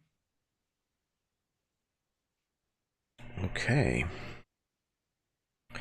And one final thing, just kind of, I know that Laz has already, Lucky's already healed Dusty's shoulder wound, but I think as this other throw returns back to his left hand, I think Dusty kind of turns his coyote head to that right shoulder and just does a couple of licks of that wound, and that's gonna be me using my second wind, and I got 8 hit points back. Okay. So that brings us to Lucky's turn. I just got my audio back, so I'm not sure Excellent. exactly Okay. what all happened. We won! I left at you asking if I don't know if you heard me or not about his dagger. We And figured then, out, we think it is, yeah. Okay. Yep. Thank you. So he hit him with some dagger. He did. Yep, Action. twice. Yeah. Okay. And how did Mr. Daggerface, Dagger Forehead, Mr. Manson, how did he take that? Like a champ. He's definitely gotten stabbed. He is bleeding is not the right word. Leaking might be more of an apt description.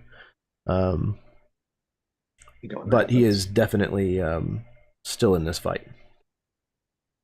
Well, then, I would like to introduce him to my fist then. All right. You're gonna move over to him. Yes, sir. Please and thank you. What a dirty 20. Give him It definitely a would. punch.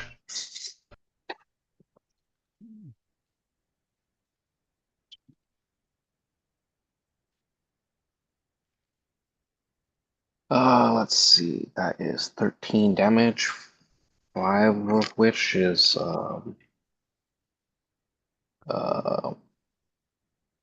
lightning, thunder.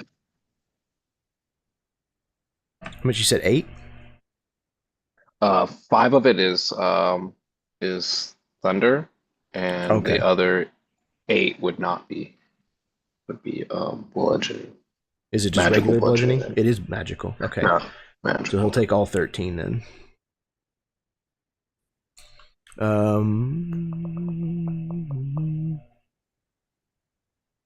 Yeah, thunder is not one that he has anything special with. All right. So you move up, clock him right behind Dusty's 2 knife throws.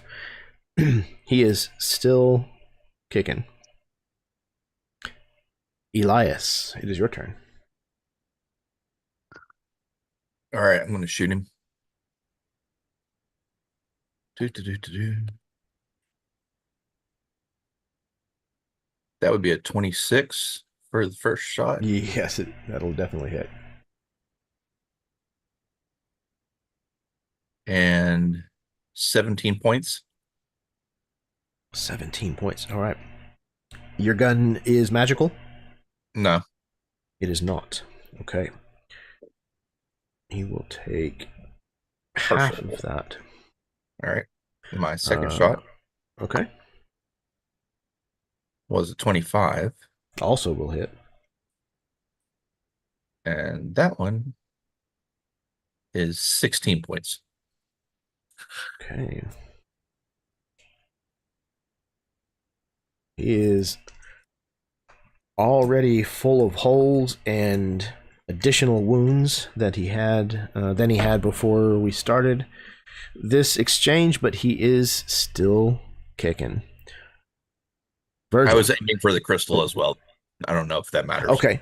I mean, it definitely hits the crystal, but it doesn't seem to Not break it second- at all. Okay. What's up? It hasn't mattered since second edition. Yeah. Fine. We Virgil. Yes. It is your turn. Yep, well, I see this big old boy standing in front of me, and I'm gonna shoot a. Yep, I'm just gonna use it because I feel like I need to. I'm just gonna go ahead and shoot a witch bolt, into straight into his chest. All right. You need anything from me, or is that just all rolled on your side? I'm gonna roll it on my side. Here we go. All right. Okay, that's good to hit. Not a crit, but that's okay. The 21 to hit. Yeah, that'll definitely hit. Yep. And then I'm just gonna use the digital dice for the damage. And that was not great, but at 16 damage on this first, but I can keep it and hold it. So as it strikes the crystal, Virgil will just he's going to place himself and position himself pretty much in what would be considered the center of the room between the stone and the the new friar. And he will position himself between himself and Fernando, and just the lightning bolt is anchored now to the end and the tip of this crystal. Just the tip. So you're shooting the witch bolt at the crystal? I'm shooting the witch bolt at the crystal, yes. Intentionally. At the crystal in his chest? Yep. Okay. Thinking that if I Okay. cast it at the chest, it'll break the Gotcha. shards inside. Like, he doesn't know. He doesn't know any better. So my goal is shoot the shard, it shatters inside, additional Okay. damage. Right? Gotcha. I was just clarifying to make sure that you weren't targeting the. Oh no, crystal the sphere. actual crystal sphere. No, the crystal inside of his chest. Now I'm thinking we should Gotcha. target the crystal sphere. Okay. I was also thinking that, but right now I'd rather have a tether to the guy I know, not the guy I don't. You know what I mean? Like, I know that this dude is probably not good, and I don't know what shooting the other crystal will do. So, we'll find out at next round. And then bonus action. Do I have a bonus action that I can do? Bonus action. Do I have one? Let me check. I don't think so. I genuinely don't think so. I might have one, but I can't remember what it is. Bonus actions. Nope. Not off the top of my head. I know I do have them somewhere, but I can't remember what it is. Okay. We're good. All right. That was Virgil.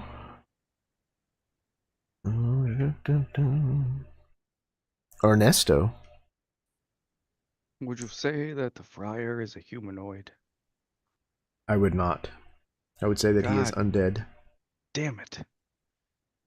You know, there's not a lot a ghost can do against undead. That might be true. Yeah, let me see what I can do now then. I can see him very well. Can't do that. I don't. Let me see here. Yeah. I can interact with things, it seems like, right? Because I can do damage and shit.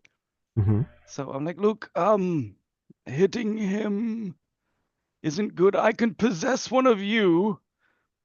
Maybe give you back later. No. Didn't get a hard no from you, Dusty. Just saying, you look interested? No. All right, fuck it. I'm gonna hit the big purple sphere. Hope this doesn't kill all of you, but if it does, hey, maybe we can hang out. So, That's a possible 17 to hit. interesting idea here. I need to roll. What is my hit on this? It says If somebody is willing to cash in a point of inspiration,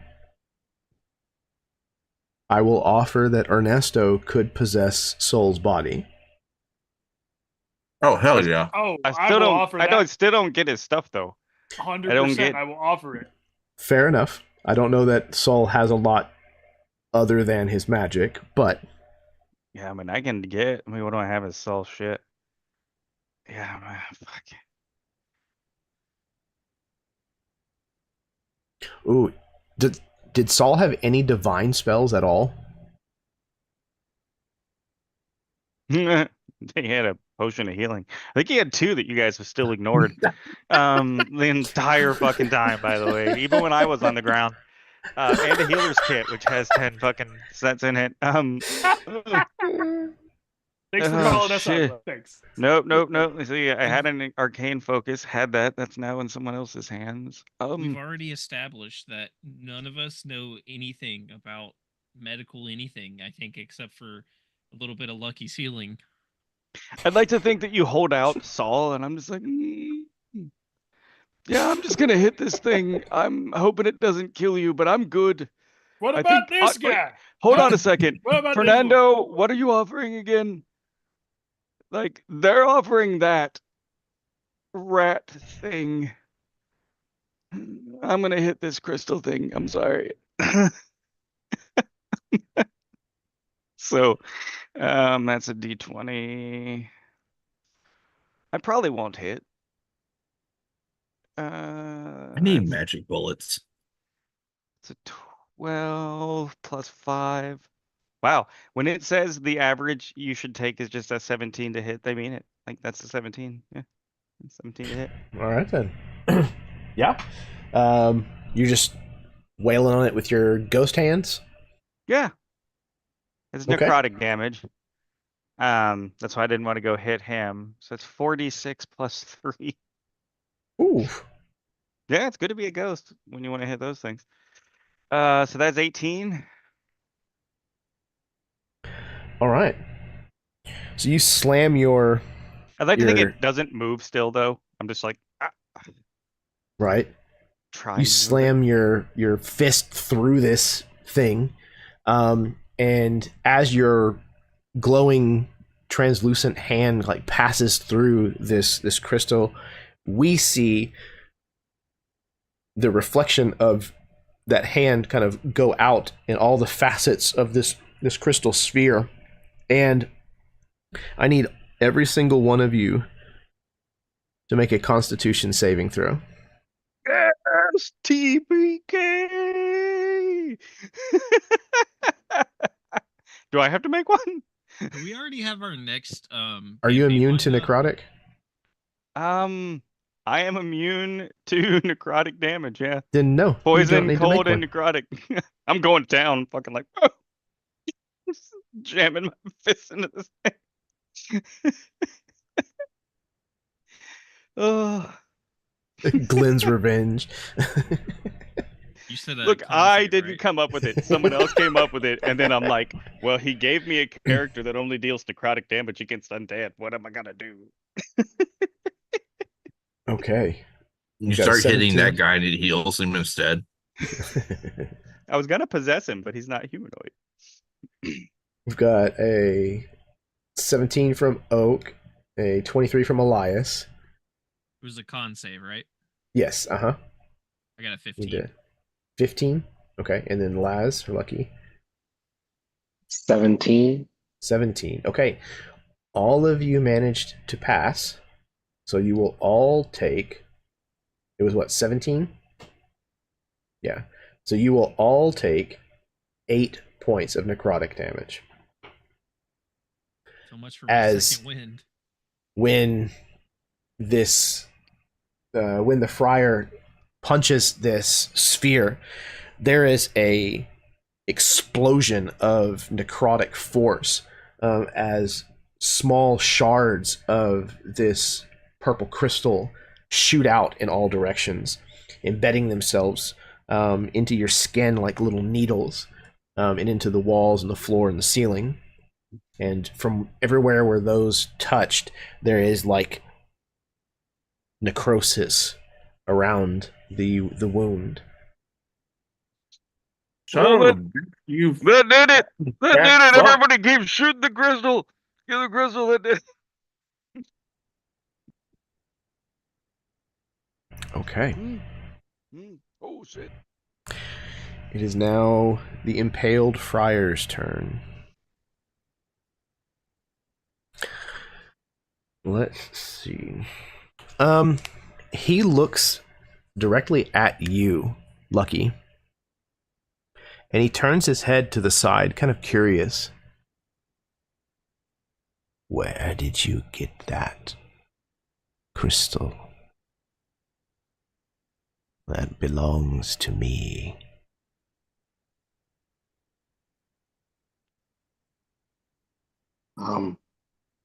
Finders keepers. He opens his lipless mouth.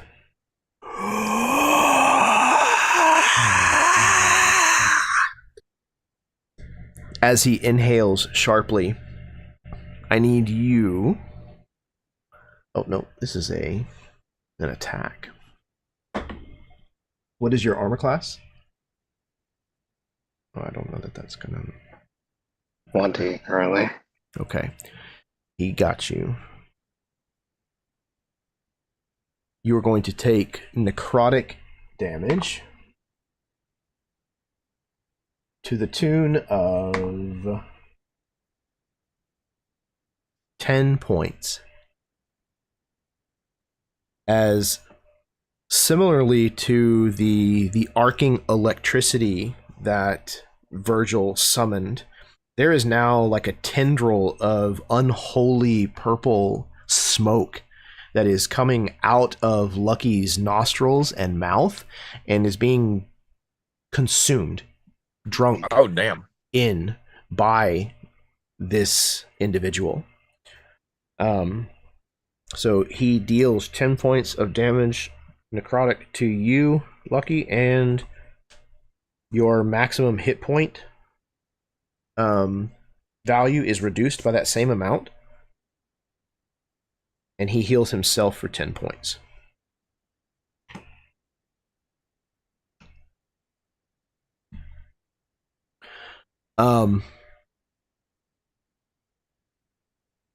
Let's see. Okay.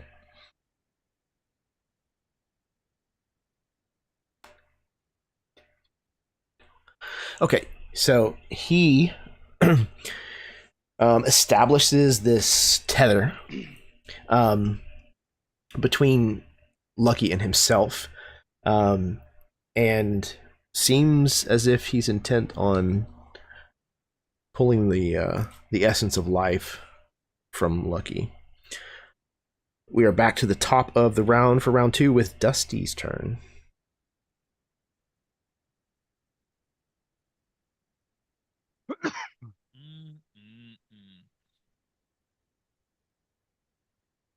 Dusty is shaken up now. And he's going to do something that I don't think that any of the rest of the group has actually seen him do. I think Soul's probably the only person that's ever actually seen him do this. And of course, Soul, unless Soul's watching from the afterlife, he can't even see this. Dusty is going to reach around to his right side now, and actually he's gonna drop this knife in the dirt, and then he's gonna reach around to his right side and pull the rapier that's normally on his left hip out and charge forward and start swinging at this thing with a rapier instead of his throwing knives. Okay. And I think in the process of this, he is going to try to position himself in whatever stream that this is coming from Lucky into this creature. I don't think Dusty knows that if it'll stop it or do anything, but he's going to put himself in that line and just like in the hopes that it would change targets. Mm-hmm. Okay. What do you got on your attack? Some rapier attacks. Mm-hmm. That's an 18 to hit. Yes, we'll hit. It's only 5 damage, unfortunately. Not magic. Not magical, okay. So he's going to take half of that. Then I'm going to take my second attack. That's going to be a 23 to hit. Will also hit. That's going to be 11 damage. Okay, so we'll take half of that. And then I'm just out of desperation, pure desperation. I'm going to go ahead and take my action surge and attack 2 more times. Okay. And another 18 to hit. Mm-hmm. For 10 damage. Okay. And I'm going to use my inspiration to reroll that. It's a 21 to hit. Yes, also a hit. For 6 damage. Okay. Hell around for Dusty. And I think after all of these swings, I don't know that he hopes that he can take this thing out, but I think it's just a flurry and a flash, and then Dusty stands there, posted up with the rapier, just panting, like literally, panting like a dog, tongue hanging out of his coyote mouth and panting. Absolutely. And with each thrust of your rapier, this is not, again, like attacking a living being. He's papery. almost or leathery on the outside, and like his insides are well, dusty. So it's almost like just more like stabbing like a practice dummy or something like that. But he's definitely full of holes, but he is still in this fight. Lucky, it is your turn. Oh, wait, I'm sorry. Before it is actually your turn, he is going to take a legendary action. He reaches down and slams his fist into one of these skulls. And as he does so, one of the friar's headless corpses rises from the ground in spectral form and is going to join this fight. Looking similar-ish to Ernesto, but missing a head and does not seem as jovial or friendly. Lucky, it is now your turn. Is this energy source incapacitating in any way? No, it is not. It is still connected to you, but it is not. Other than draining your hit point total. All right. Well, then I'm gonna try to see if he likes the taste of my gauntlet again.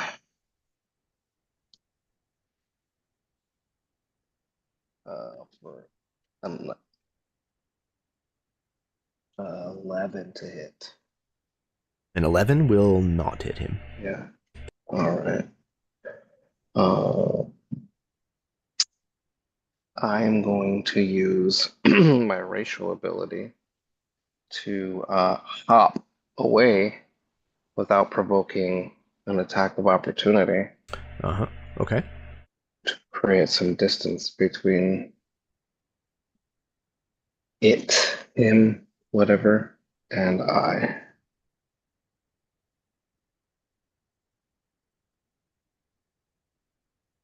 Like 10 feet. Okay. Lucky hops away. Elias, it is your turn.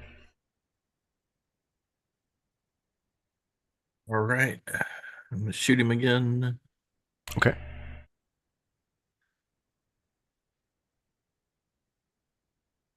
$17.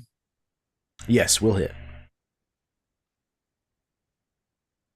15 points. All right. Second shot. Nat 20 for a 28. Shit. Yeah. Okay, so what is the normal listed damage for your rifle? 2d10 plus 3. Okay, so we're starting baseline 23, and then roll your 2d10 and add 3 again. Okay. It's a massive hit. 14. Okay, so 14 and 23 is 37. Yep. Okay, so he takes half, which is 19. Okay.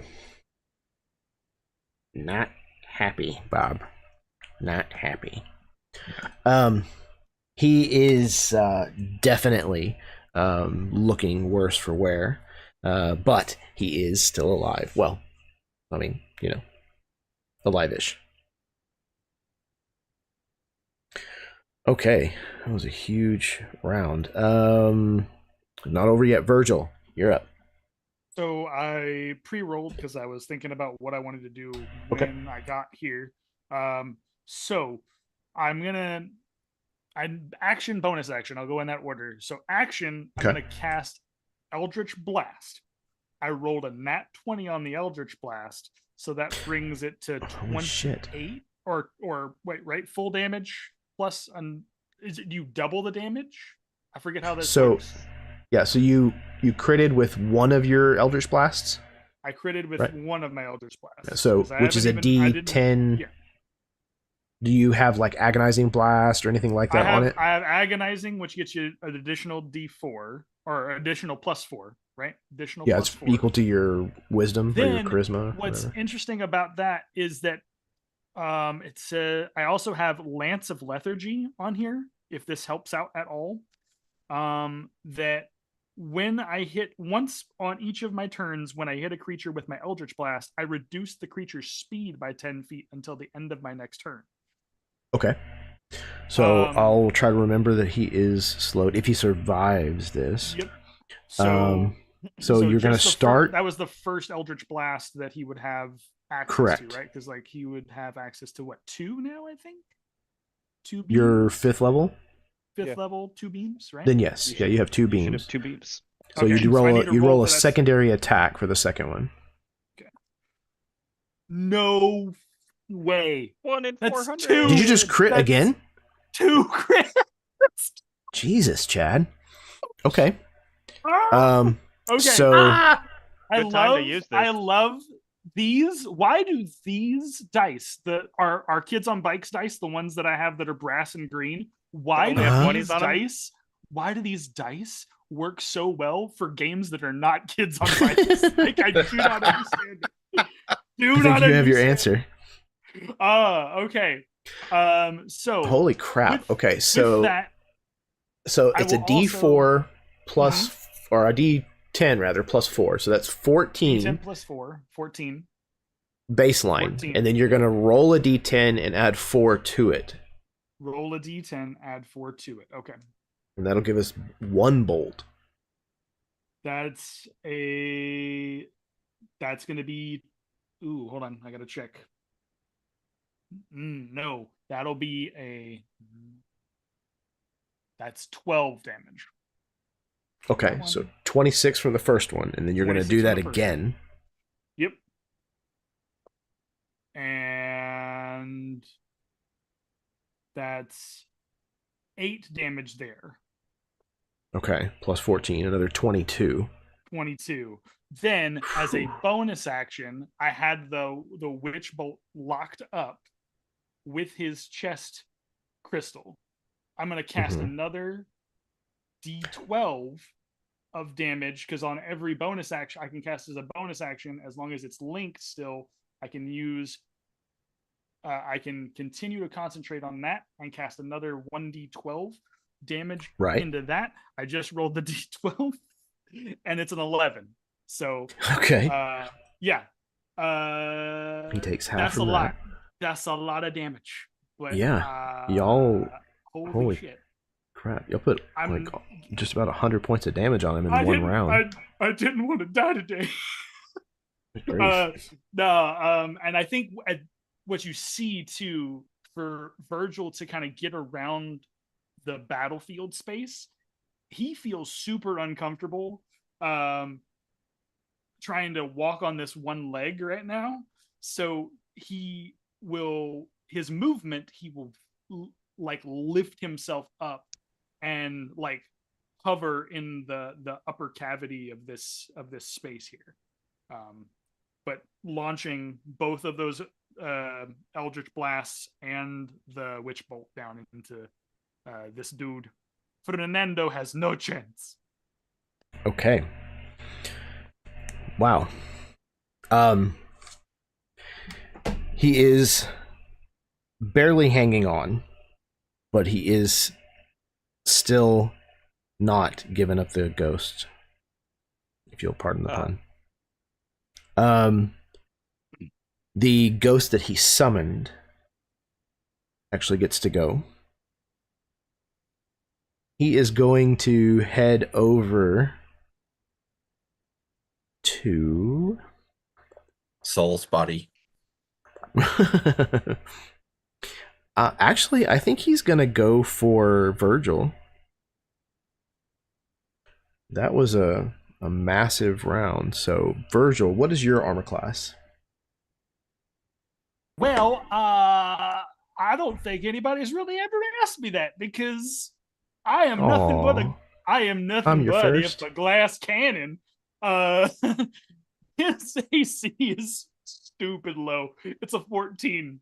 He Oh, is absolutely glass cannon. Good. He may be Access to tall. medium armor. He may be tall and ominous, but he is not a very well strapped boy. well, I hit you. Good, as you should. Yep. You're gonna take 10 points of necrotic damage, Oh, disgusting. All of it. Yep. Mm-hmm. and I need you to make a Constitution saving throw, please. Disgusting. Okay. Ooh, baby. Constitution saving throw. That's not great. That's a 12. A 12. Okay. That's a 12. Yep. You actually passed because this is the ghost. Thank the Lord. So, okay, your max HP is not reduced by that amount, but you did take the full damage. Okay. God, okay.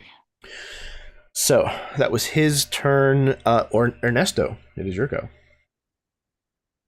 It's my go. Am I right that I don't think I can do anything damage-wise to him or the ghost? So you're fairly certain that you won't be able to damage the ghost at all. You're not quite sure about him necessarily. Yeah, well, I know that damaging the crystal did not work the way I necessarily intended. So, no. Back. Fighting my cat. And then, let's go ahead and take a swing on him, I guess. It's a +5 Okay. to hit. +5 to hit. I think so, is what it says. Let me see. Yeah, that sounds about right. Not sure why, but or what they add to it, but they do add something to it. It's probably their charisma or wisdom or something as a ghost. Is going to be a 21. Yes, absolutely will hit. Okay, I mean, the nice thing is I do decent damage. 4d6. Oh, that's not bad. 14 plus 3. So 17 necrotic damage. Okay. He is not immune to necrotic. He is resistant to. Nah. 17, 9 will go through. Okay. I'm just standing in front of him also. Like just sort of like, you can shoot me or through me. It's fine. He is Doesn't hurt. he is almost completely in tatters. Both the old robes that he is wearing and the actual body itself. There's just hardly anything left. But his purple pinpricks of light in his sunken eye sockets continue to glow.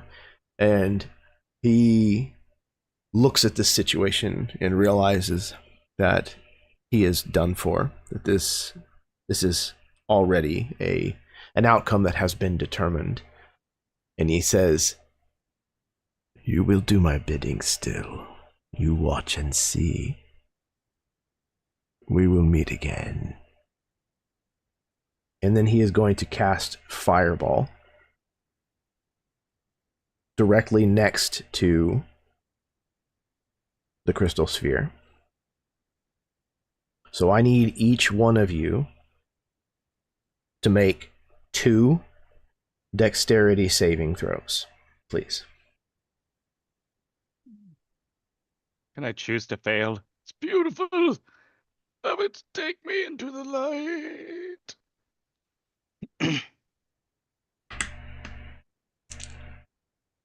Okay, 14 and a 20.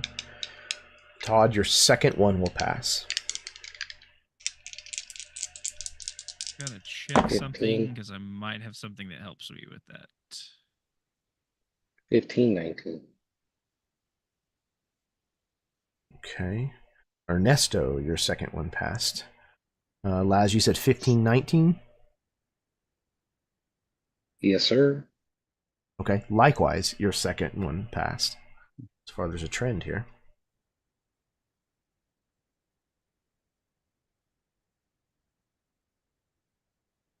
Dusty, Virgil, what you got?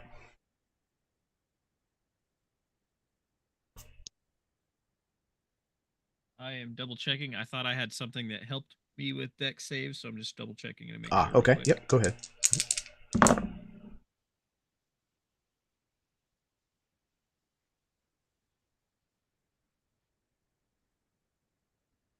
Well, I got a 14 and a 9. A 14 and a 9. Okay. Unfortunately for Virgil, both of those are fails. Well, it's been fun riding with you boys. I'm about to go out the pyre. 2-for-1 cremation. I don't think the Gallow Tree will let you off that easy. Well, Gallatry about to get a refund because I'm about to show up. I got a dirty 20 and a 23. And a 23? Yes. Okay. So you passed both of them. All right. Let me see here. Not sure how much that's actually going to help me with my current HP, but I'm find dead out. serious. Ernesto will fail intentionally know. to take the hit we know you're dead serious. for Virgil. I'll be like, I'll take the hit. Okay. Unfortunately, you can't really take the hit because it's Fireball. an area of effect. So So You're that both ID is gonna dead get in the hit. water. so first, Just like Virgil.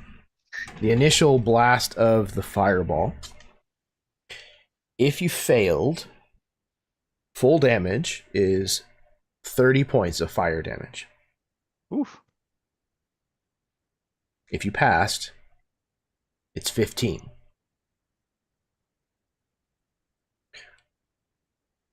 When the fireball strikes this purple sphere, there's another explosion similar to the one where Ernesto punched it. Oh, fuck. However, instead of it being necrotic damage, it's fire damage. And it blows up like a second fireball.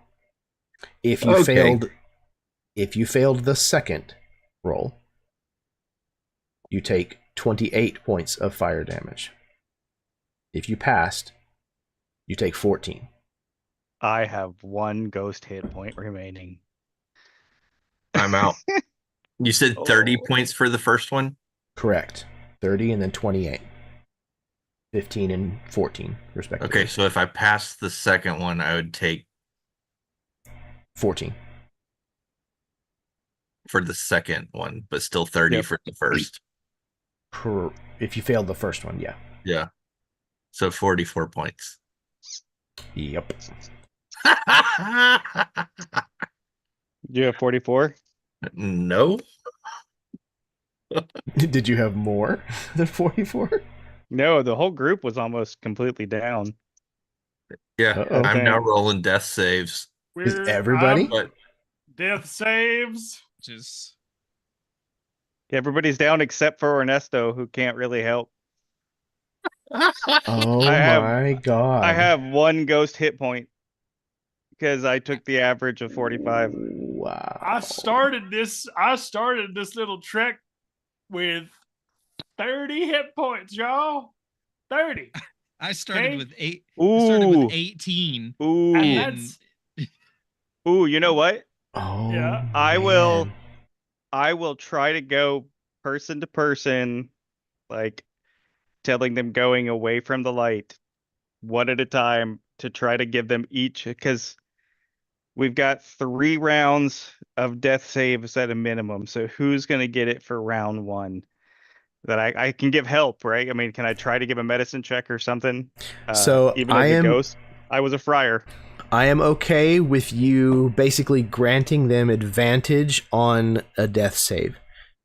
So you've got, 1 around that you can choose, essentially. Yep. So the first one that I'm going to go Wow. with. This is nuts. Okay. Oh wait, can I interact with anything? Can I interact with objects? Yeah, I mean, to a degree. Can I pop the fucking healing potions off Saul's body? Let's find out. It's literally attached to Virgil's corpse. Yeah. It's more of a can you affect anything on the material realm long enough and to be able to pull it off. Can he give me a possess concentration. Ooh. Oh, anybody falls to 0 hit points. I can't. It's like possession lasts until the body drops till 0 hit points. Okay. I will still offer the same offer that I made before. If somebody wants to burn a point of inspiration, you can possess Soul's body. Yeah. Okay. Like, I don't have a point, so yeah, sure. I would allow it. Todd will allow it. One of us Perfect. will burn it. Doesn't matter. Okay, we'll just mark it on your sheet. Okay, so I drink both of Saul's healing potions and run away. cut their purses. Incredible. Fast as fast can be. You'll never catch me, Yeah. motherfuckers. I'm free forever. Finally, I'm out of this place. Ironically, Glenn's the only person who doesn't need a new character. Fucking grabs a purple stone and takes off like a fucking. This campaign goes from all of us playing cowboys to all of us playing ghosts, and it becomes like a reverse clue. Who killed us? How did we get here? Amazing. Okay. Okay. So let's have some death saves. Yeah. So you're possessing Soul's body. That takes an action, right? Yeah. Yeah, that's an action for sure. Yep. And Saul technically has to succeed on a DC 13 or fail a DC 13 charisma save, but I'm assuming he did. I mean, yeah, he's not looking very good currently. Yep. His charisma is pretty low. So, yeah. Okay. And then, so next round I can give a potion. Right, which means we need 1 round of death saves from the 4 groundlings. Sorry, terrible joke. I have 1 success. Okay. I see some people shaking. No, Laz, that's a fail. Ooh, I'm so glad I had that. I'm so glad we had that that advantage basically on those. Nope, you don't. No, we don't. Okay. Nope. No, because he changed his plan. He's guys possessing Soul's body instead. Yep.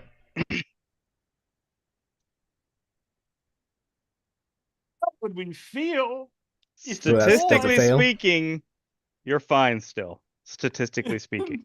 How would we feel if your boy rolled a nat 1 on the first go? Oh, what a turn of events. Here's the thing. I gave my inspiration up to let him do that. Yep. That took away the Okay. And I rolled a nat 1 on the first one. Gotta So be that's honest about it. And I'm like, 2 failed death saves. Great. Yeah. It sounds like Lucky failed and Dusty also. Yeah, I got a 2. Okay, so Elias has 1, and then we've got 3 fails. All right. Soul, not Soul. Soul, not Soul is gonna belly to belly on Virgil and pour one down his throat as he comes back to life, looking me in the eyes, be like, yeah, Soul's corpse. Looking at you. How's it going? You seem to be the leader. It's important that you get up, fight on.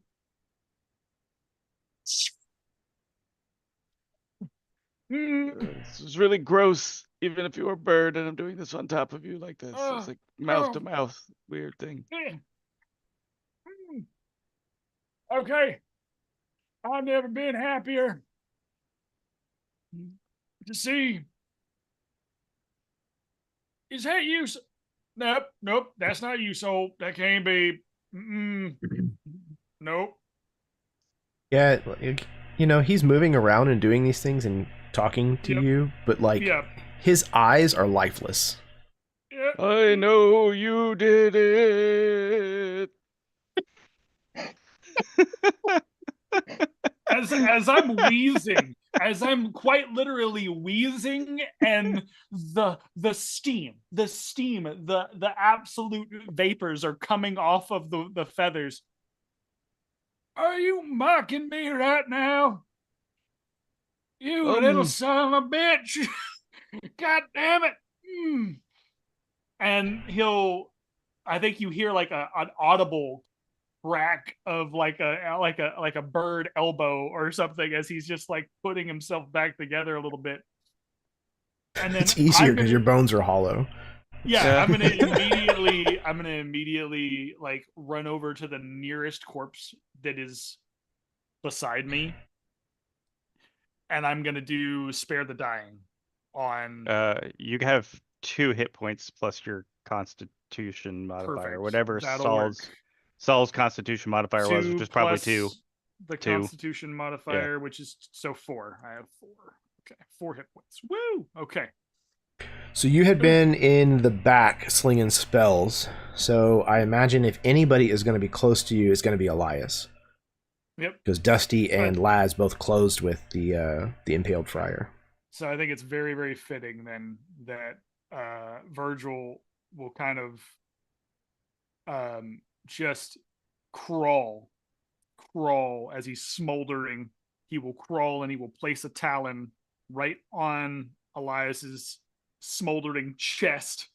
Come on, oh buddy, we're not done yet. We're not done yet. Cast, and there's this like almost necrotic green wash that goes over Elias as I cast that spare the dying into his body. If you'll allow it, I think the last remnants of this like wash over his body like cling like a noose around his neck that then like loosens and dissipates at the very end. 100%. Yep. No, cool. Don't do me. It's fine. So what does that do? You are stabilized. I think you're still at 0 HP if I'm not mistaken, but you're stabilized. Gotcha. So that's essentially the same as succeeding. Yeah, Yeah, you don't have yeah, to like keep rolling 3. You don't have to saves keep or rolling, anything. you're good. You're just at 1 Yep. hit point. You're at one. Yep. You're at 1 hit point right now. Yeah, I don't know if it is 1 hit point or not because I just played a Grave Domain Cleric and I don't think it is. But Let me maybe. check real quick. I'll check for you while we're doing this. Yeah, you might be at 0, but You might stable. be at 0, but stable. Yeah. That's how I live my life. At 0 but stable. 1/4 mile at a time. 0, 0, but stable. Yeah, 0. Also called the parked. creature becomes stable. Yeah, the creature becomes stable. There's no hit points additional to it. But Okay. Reasonably insured. All right. So while this is all happening during this second round, we need Dusty and Laz to make another death save, please. Laz got a good one. All right. That's a success and a fail. Got a 19. It's a success and a fail for Dusty as well. Okay. So this would be third round. Who's administering what where? Saul had 2 potions, so he'll give the other potion to whoever's closest to wherever Saul was before Virgil left. I don't know. Dusty was right up on him. I Oh, don't know wait. where Lucky was. Lucky did hop away, so Yeah. Oh, that's I true. guess it just Lucky. depends Good on point. where Yeah, Lucky so would've Lucky gone. would probably be closer. I shamble completely incorrectly, like more like feet dragging behind, Mhm. but like I'm trying to make them look like they're. So it's very much Weekend at Bernie's, the body up to this thing as I like get like because I'm used to going through things. I think I'm just dragging it across Laz as I'm like putting the potion. So you're waking up to a ragdoll, somewhat probably disgustingly smelling hole in sure. his chest. Saul over you, pouring things in your throat. Wakey, wakey. Wakey, wakey. You can have your crystal back. Oh no, we killed that guy. Saul? I don't know. His name was Fernando originally, but I don't know who he was after that. I must have hit my head harder than. No, it was a fireball in the middle of the room. Blew the fuck out of Oh, everybody. It's wild. that's why I don't have any fur anymore. Yeah, no, I totally I almost died. Get that? I'm fucking dead. What? This close. This was. I mean, I Anyways. watched you die already, Saul. Oh, yeah, that guy, not me. Oh, yeah. Oh, don't worry How? about it, buddy. It wasn't your fault. Shit happens. Oh no. Hey.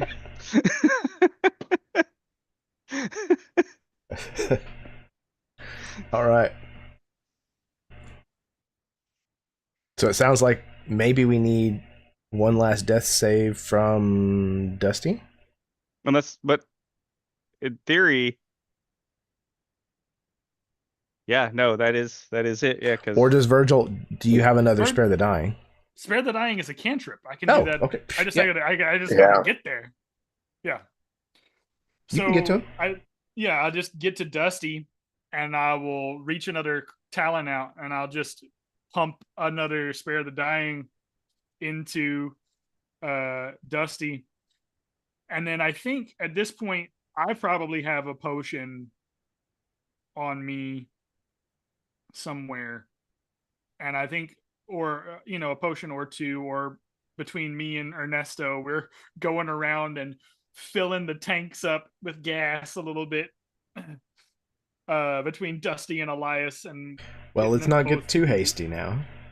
woke If up. you've But got the potions, you can actually absolutely use them, but we're not going to jump to full health. All right, well, I'm we definitely ain't gonna done use, yet. I'm definitely gonna use a potion on Dusty here while I'm next to him here. Perfect. So. Let's see. Whew, How much is that okay. potion? it's Dusty up. How much is that potion?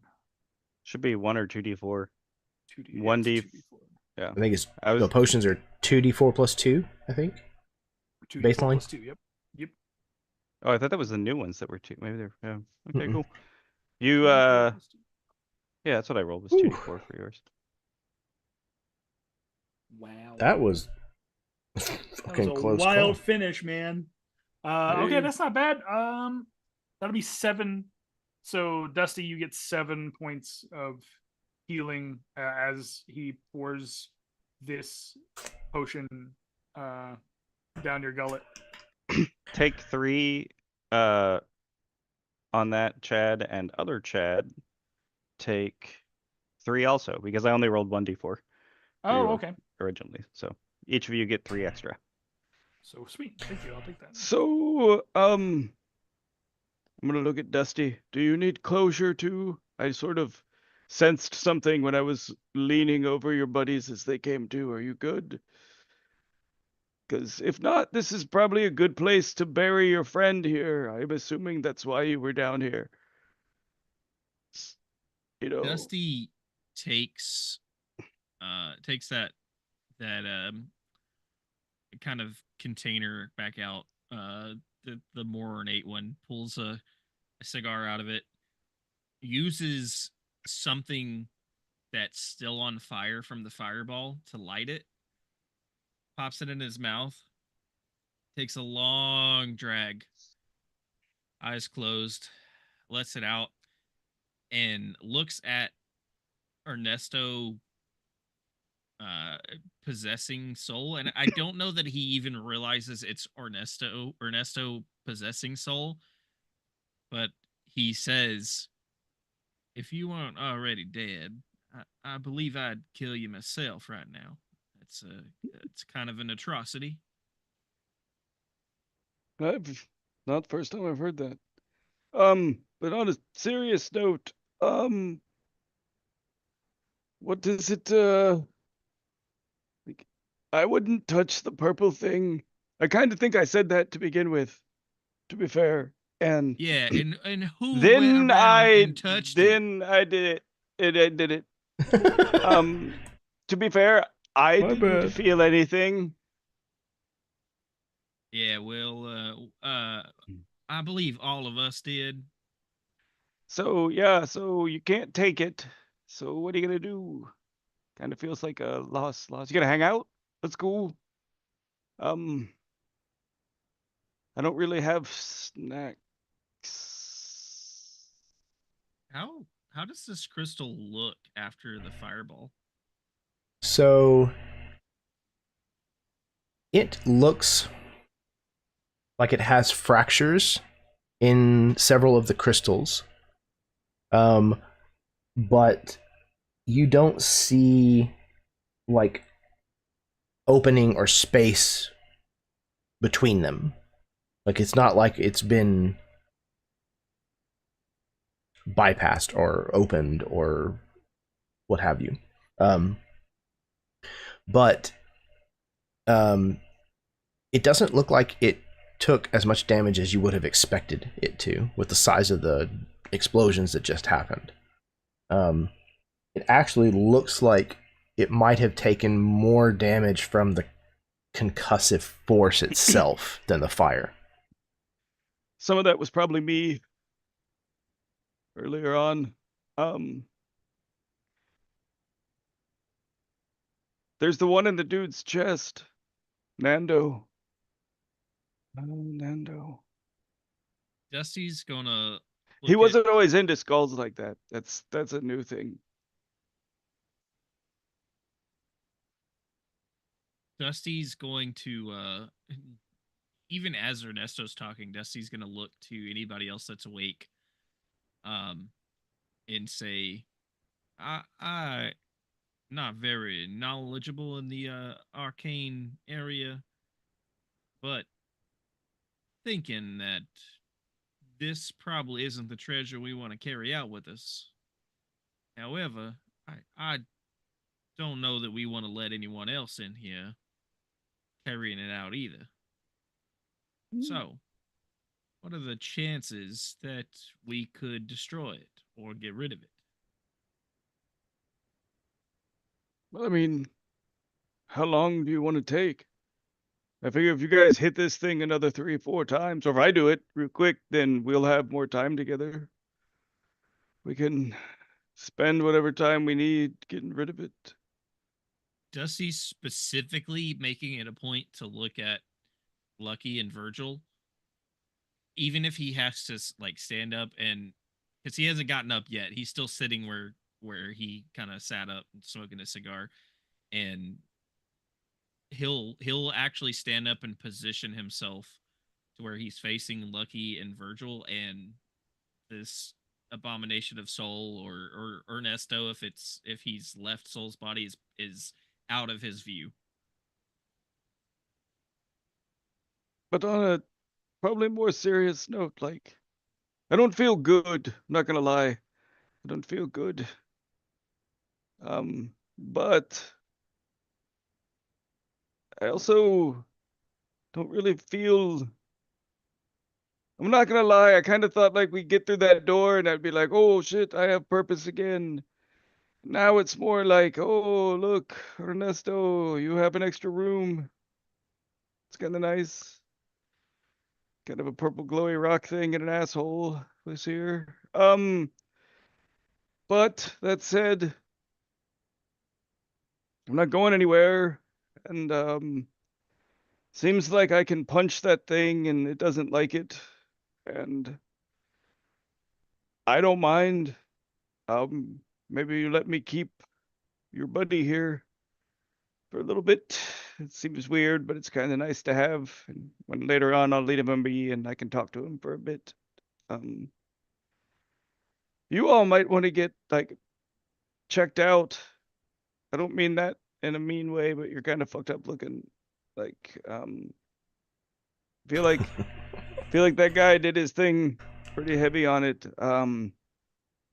I don't know where he came from, but there used to be a mission. We'd set up a mission, and then we found like a crack in the ground.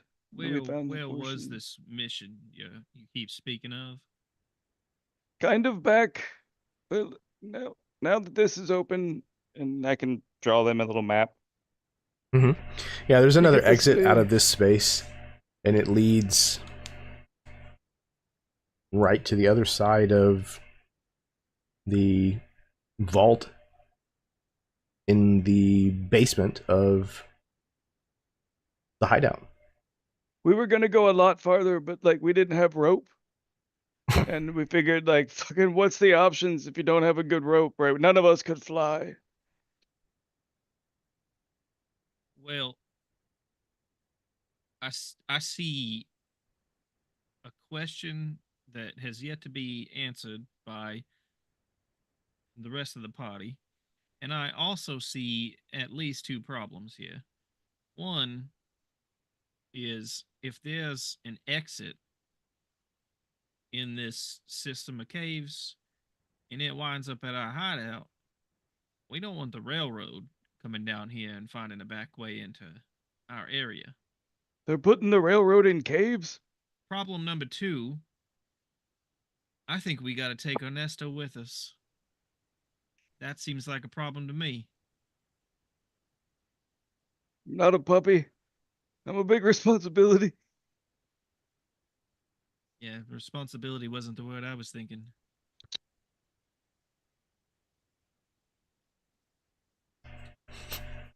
Anybody that would like to can roll. Sorry. You're good, man. This is fantastic. Anybody that would like to can roll Arcana, Religion, or History at disadvantage.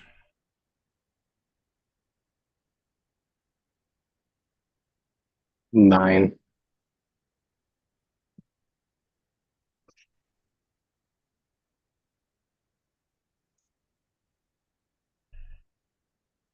Nope.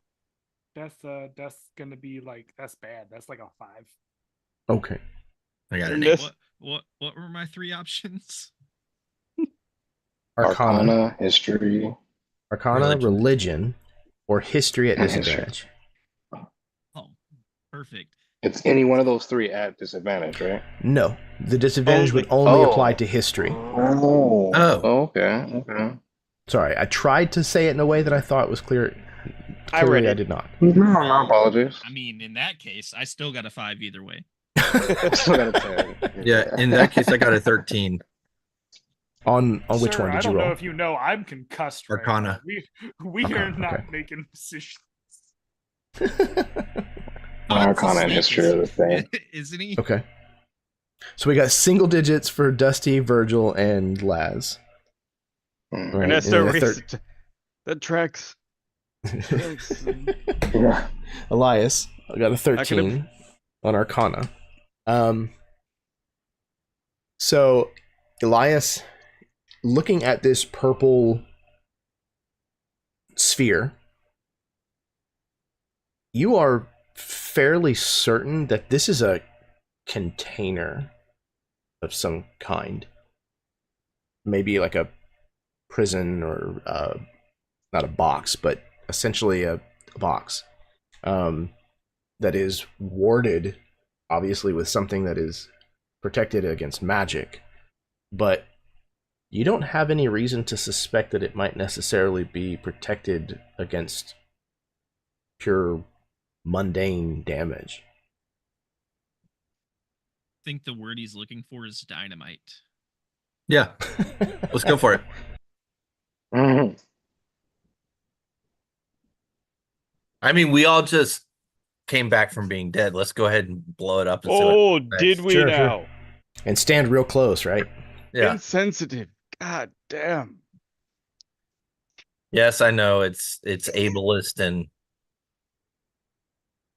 everything. This is why we can't continue to hang out.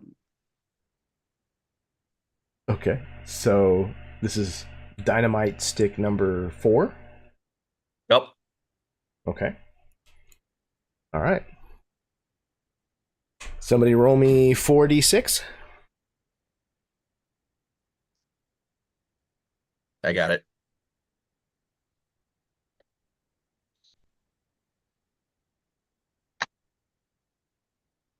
$12 points. Okay.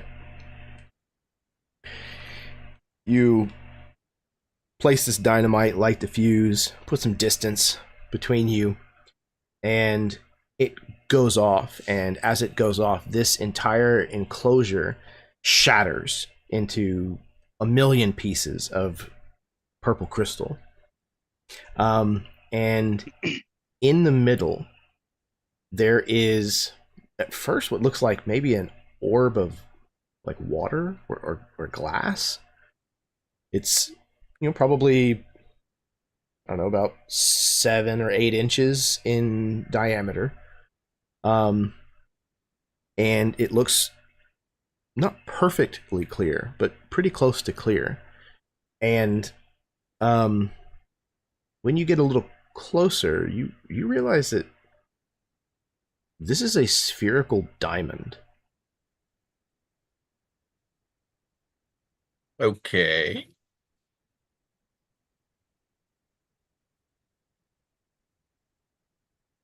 Anyone that would like to The rarest of all natural diamond shapes. can roll an Arcana or a Religion check. Most of the time, they're diamonds.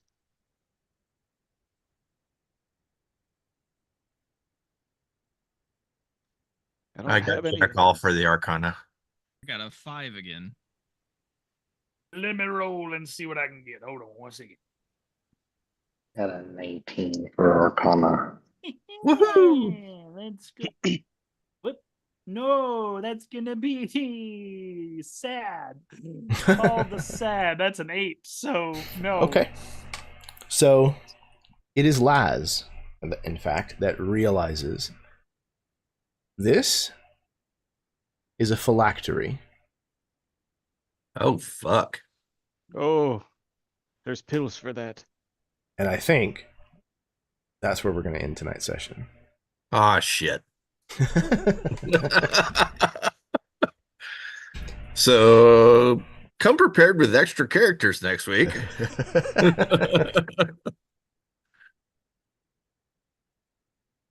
Guys, He did say he would see you again. We just cowboys and aliens because that's definitely an alien egg right there. It's gonna open up with some sort of. Well, no, I Eldritch- literally was like, what the fuck happened? Like a minute ago, we're like, yeah, we can't leave anybody here. I'm like, yeah, that's right, we can't leave anybody here. I'll still be back, but let you guys get out and go get healed up. You're like, let's blow the fuck up. Listen, Like I said, D&D players. listen. I think the idea behind that is like, hey, you know what? We're already dead. We're already basically dead. We're on our last leg, so might as well just go out with a bang. If we're all gonna go, might as well. Yeah, it's go either right going to now. be really bad or it's going to be good. No, you cracked the fucking code, Jeremy. Here's the thing. You can give a group of fucking D&D players a fucking wand of fireballs, and they won't touch that motherfucker for 3 years. They will forget about it because they're like, oh shit, it's a wand of fireballs. We want to use it when the time counts. Oh, whatever, we forgot. Or by the time they get it, they're like, who's going to cast a single fireball? Fuck that. You give a DM group fucking a single stick of dynamite and wait. Like, just Yep. fucking wait. Right? Like, they can't leave it be. I mean, it's a legitimized way to play with dynamite, which is something that you don't get to do in normal life, usually. Says who? Usually. There's an asterisk there. Oh, That's true. listen, I mean, the we- cops would get called. Probably. We did this to save people. You know, we did this to save people. Now for the greater good. evil railroad can't come in here and take this phylactery out of here, or become whatever we just fought. So We shall see, I suppose. But I was kind of wondering if I should have just had my ghost go get my other characters to give you a chance to like wake up to something. Like, nope, I'll help them come too. Nope, should have let the fucking dice play out. Who's dead with Saul? That's what we should have done. That was incredible. I hate finding cheesy ways out of those kinds of situations. Like TPKs, if they happen, they happen. But the fact that we literally had already propositioned spending a point of inspiration to allow you to possess soul. So that was already on the table. It wasn't something that we came up with to bullshit our way out of the situation. And the fact that Ernesto was literally the only one left alive and had 1 HP. Yeah, the monster That manual's was bonkers. ghost hit points is 45, right? And so I was like, Yeah. fuck it, I'm not going to re-roll it. I'm just going to use 45. And I passed the first save, which was a 15, Yeah. and I failed the second, right, which was 28. So I ended up with 1 hit point. And it's like, Jesus, here we go. Fucking wild. And I looked around, but here's the thing: like we went into this, and I was like, oh, it's cool. Jeremy's fucking brilliant. He wants me to possess this guy, do whatever, scare them off, blah blah blah blah blah. And then I was like, "This is a humanoid, right?" You're like, "Nope." I'm like, "Well, we're fucked." Yeah, we're fucked. Like, yeah, nope. the initial plan was that he was going to be kind of a guide and was going to, in this room, was going to be trying his best to convince the other ghosts to stand down, essentially. Because they were his, compatriots in life or whatever. Yeah, that was wild. I haven't seen the dice rolls play out that way, and we got like 3 crits in 1 fucking turn. Yeah. Like that's some wild dice play in that session for sure. Okay, this was really, really, really nice. Like I said, we hadn't played in months, and I've been sitting on this since then. So I'm so happy to finally have put closure-ish on the dungeon part of this, and we'll get back to the town next time and figure out the aftermath of all of this and what's going to happen next. I'm really, really looking forward to that. So we are probably entering late Act 2, early stage Act 3 for this campaign. So we're going to start getting closure on a lot of the loose ends and stuff. So I'm super excited to see what that's going to look like. Yeah. All right. I'm going to pass things back over to my players so that they can give any kind of parting words or whatever they would like to touch on, anything or promote anything that they want. And then we're going to call it an evening here. So we're going to start in reverse order with Other Chad. I'm not him. I'm not in my own life, man. Oh, well, man, absolute tabletop. I got to start with that because that's where I've got to meet, more than half of this group from over the years. So if you haven't been a part of that in some way and you like playing these kinds of games, then I don't know what you're doing not over there, but that's a great group, great community of people with, very nice, creative, like-minded juices going on. And like, even if you weren't into these kind of things, you're just like watching them. There's plenty of those to do over there too. But you could even run your own and find some players like this over there, or all sorts of things to do. But I'm lucky, Les, and I guess he's still got a little bit of luck left in him. He would love to collect that purple stone in that man's chest, though, like he's already got one. What's one more, just add to his collection, and he can't help himself, so we'll see what he gets into next. But it's a pleasure as always, and you can find me here, I guess. So that's it. Thank you. Hell yeah, man. Always a pleasure to have you on, Chad. Yeah, Lucky. Lucky might be a little worse for wear, but it's probably not the worst he's lived through. So, and probably won't be the last. All right. Next up, we've got Glenn. Hey, thank you, everybody. It was a great time. Really enjoyed it.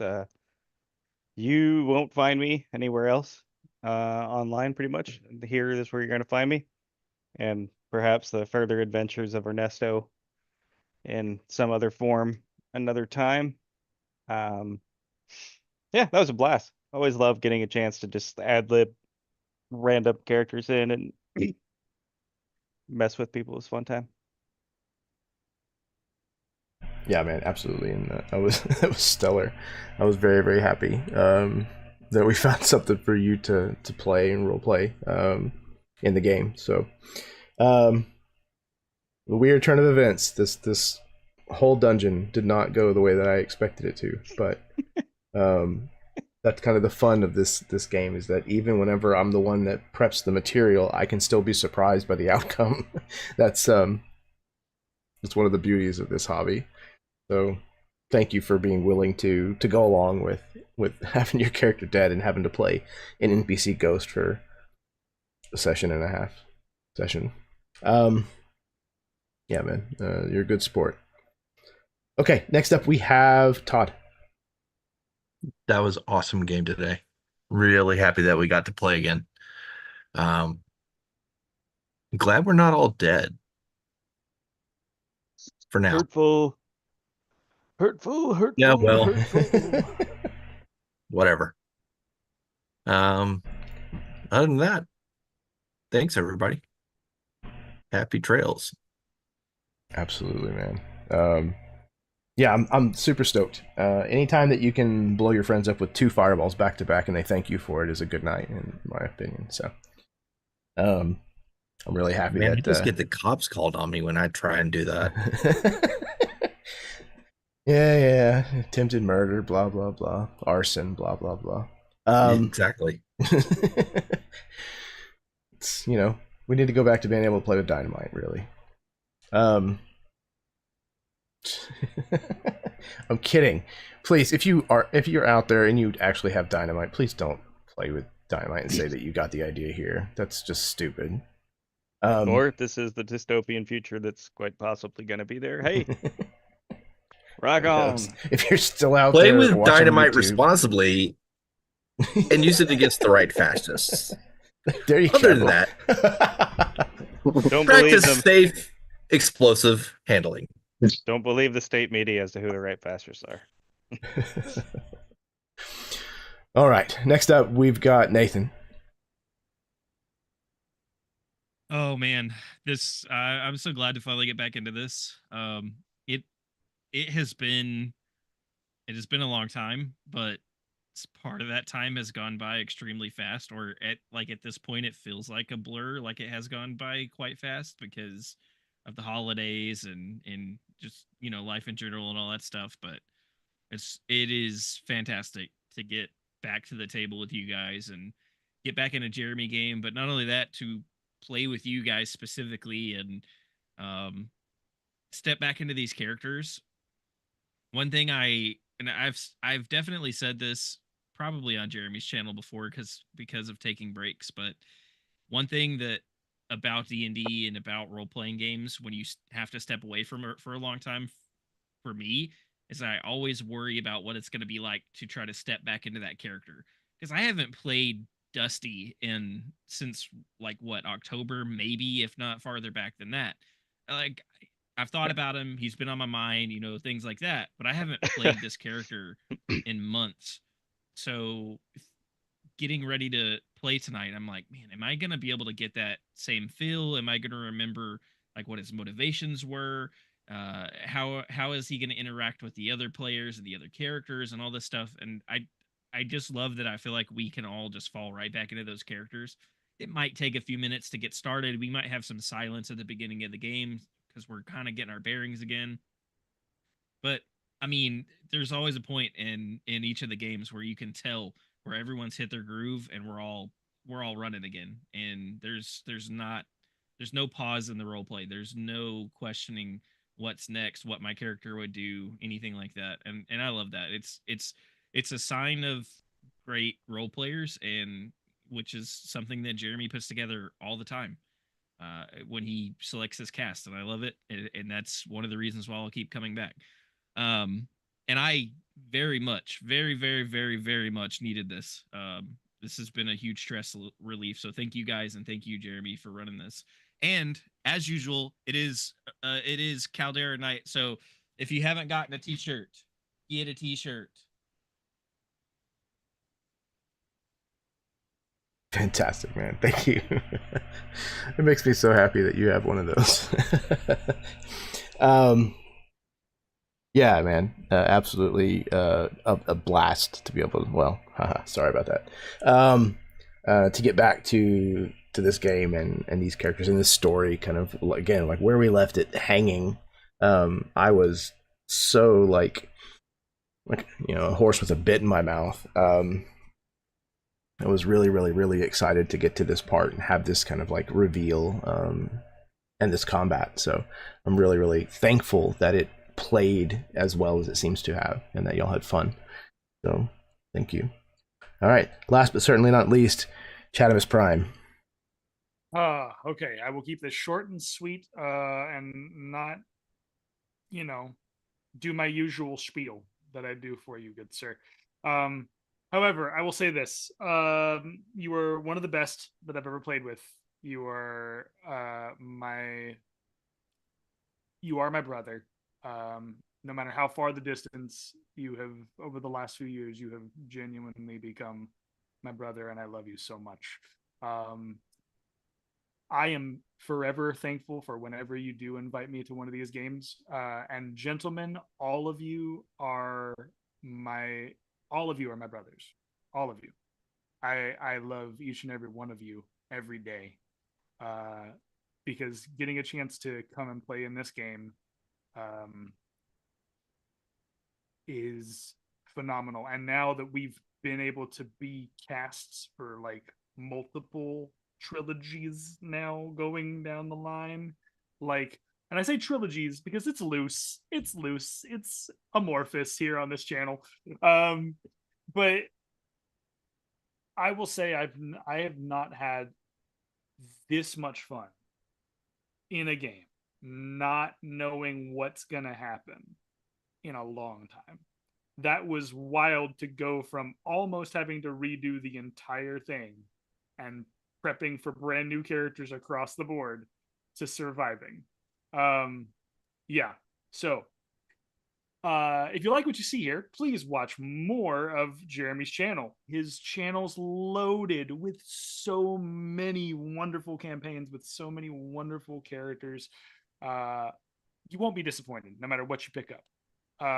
And there's more to come. I know there's more to come because I know about them. Like, I know what's coming on the docket. Like, I'm excited for what he's got going.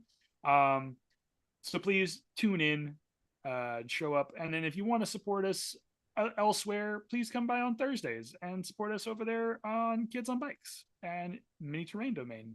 Yeah, that's all I got to say tonight. It was an absolute blast. I cannot wait for the next time we get a chance to sit at a table. And this posse keeps on riding, baby. Let's go. Let's have it. Absolutely. Man, thank you very, very much again, Chad. Yeah, this was so much fun. I don't think we had a blast. I think we had two. But you know, y'all are on fire. But no, like I said, I had an absolute pleasure running this game, and especially this session.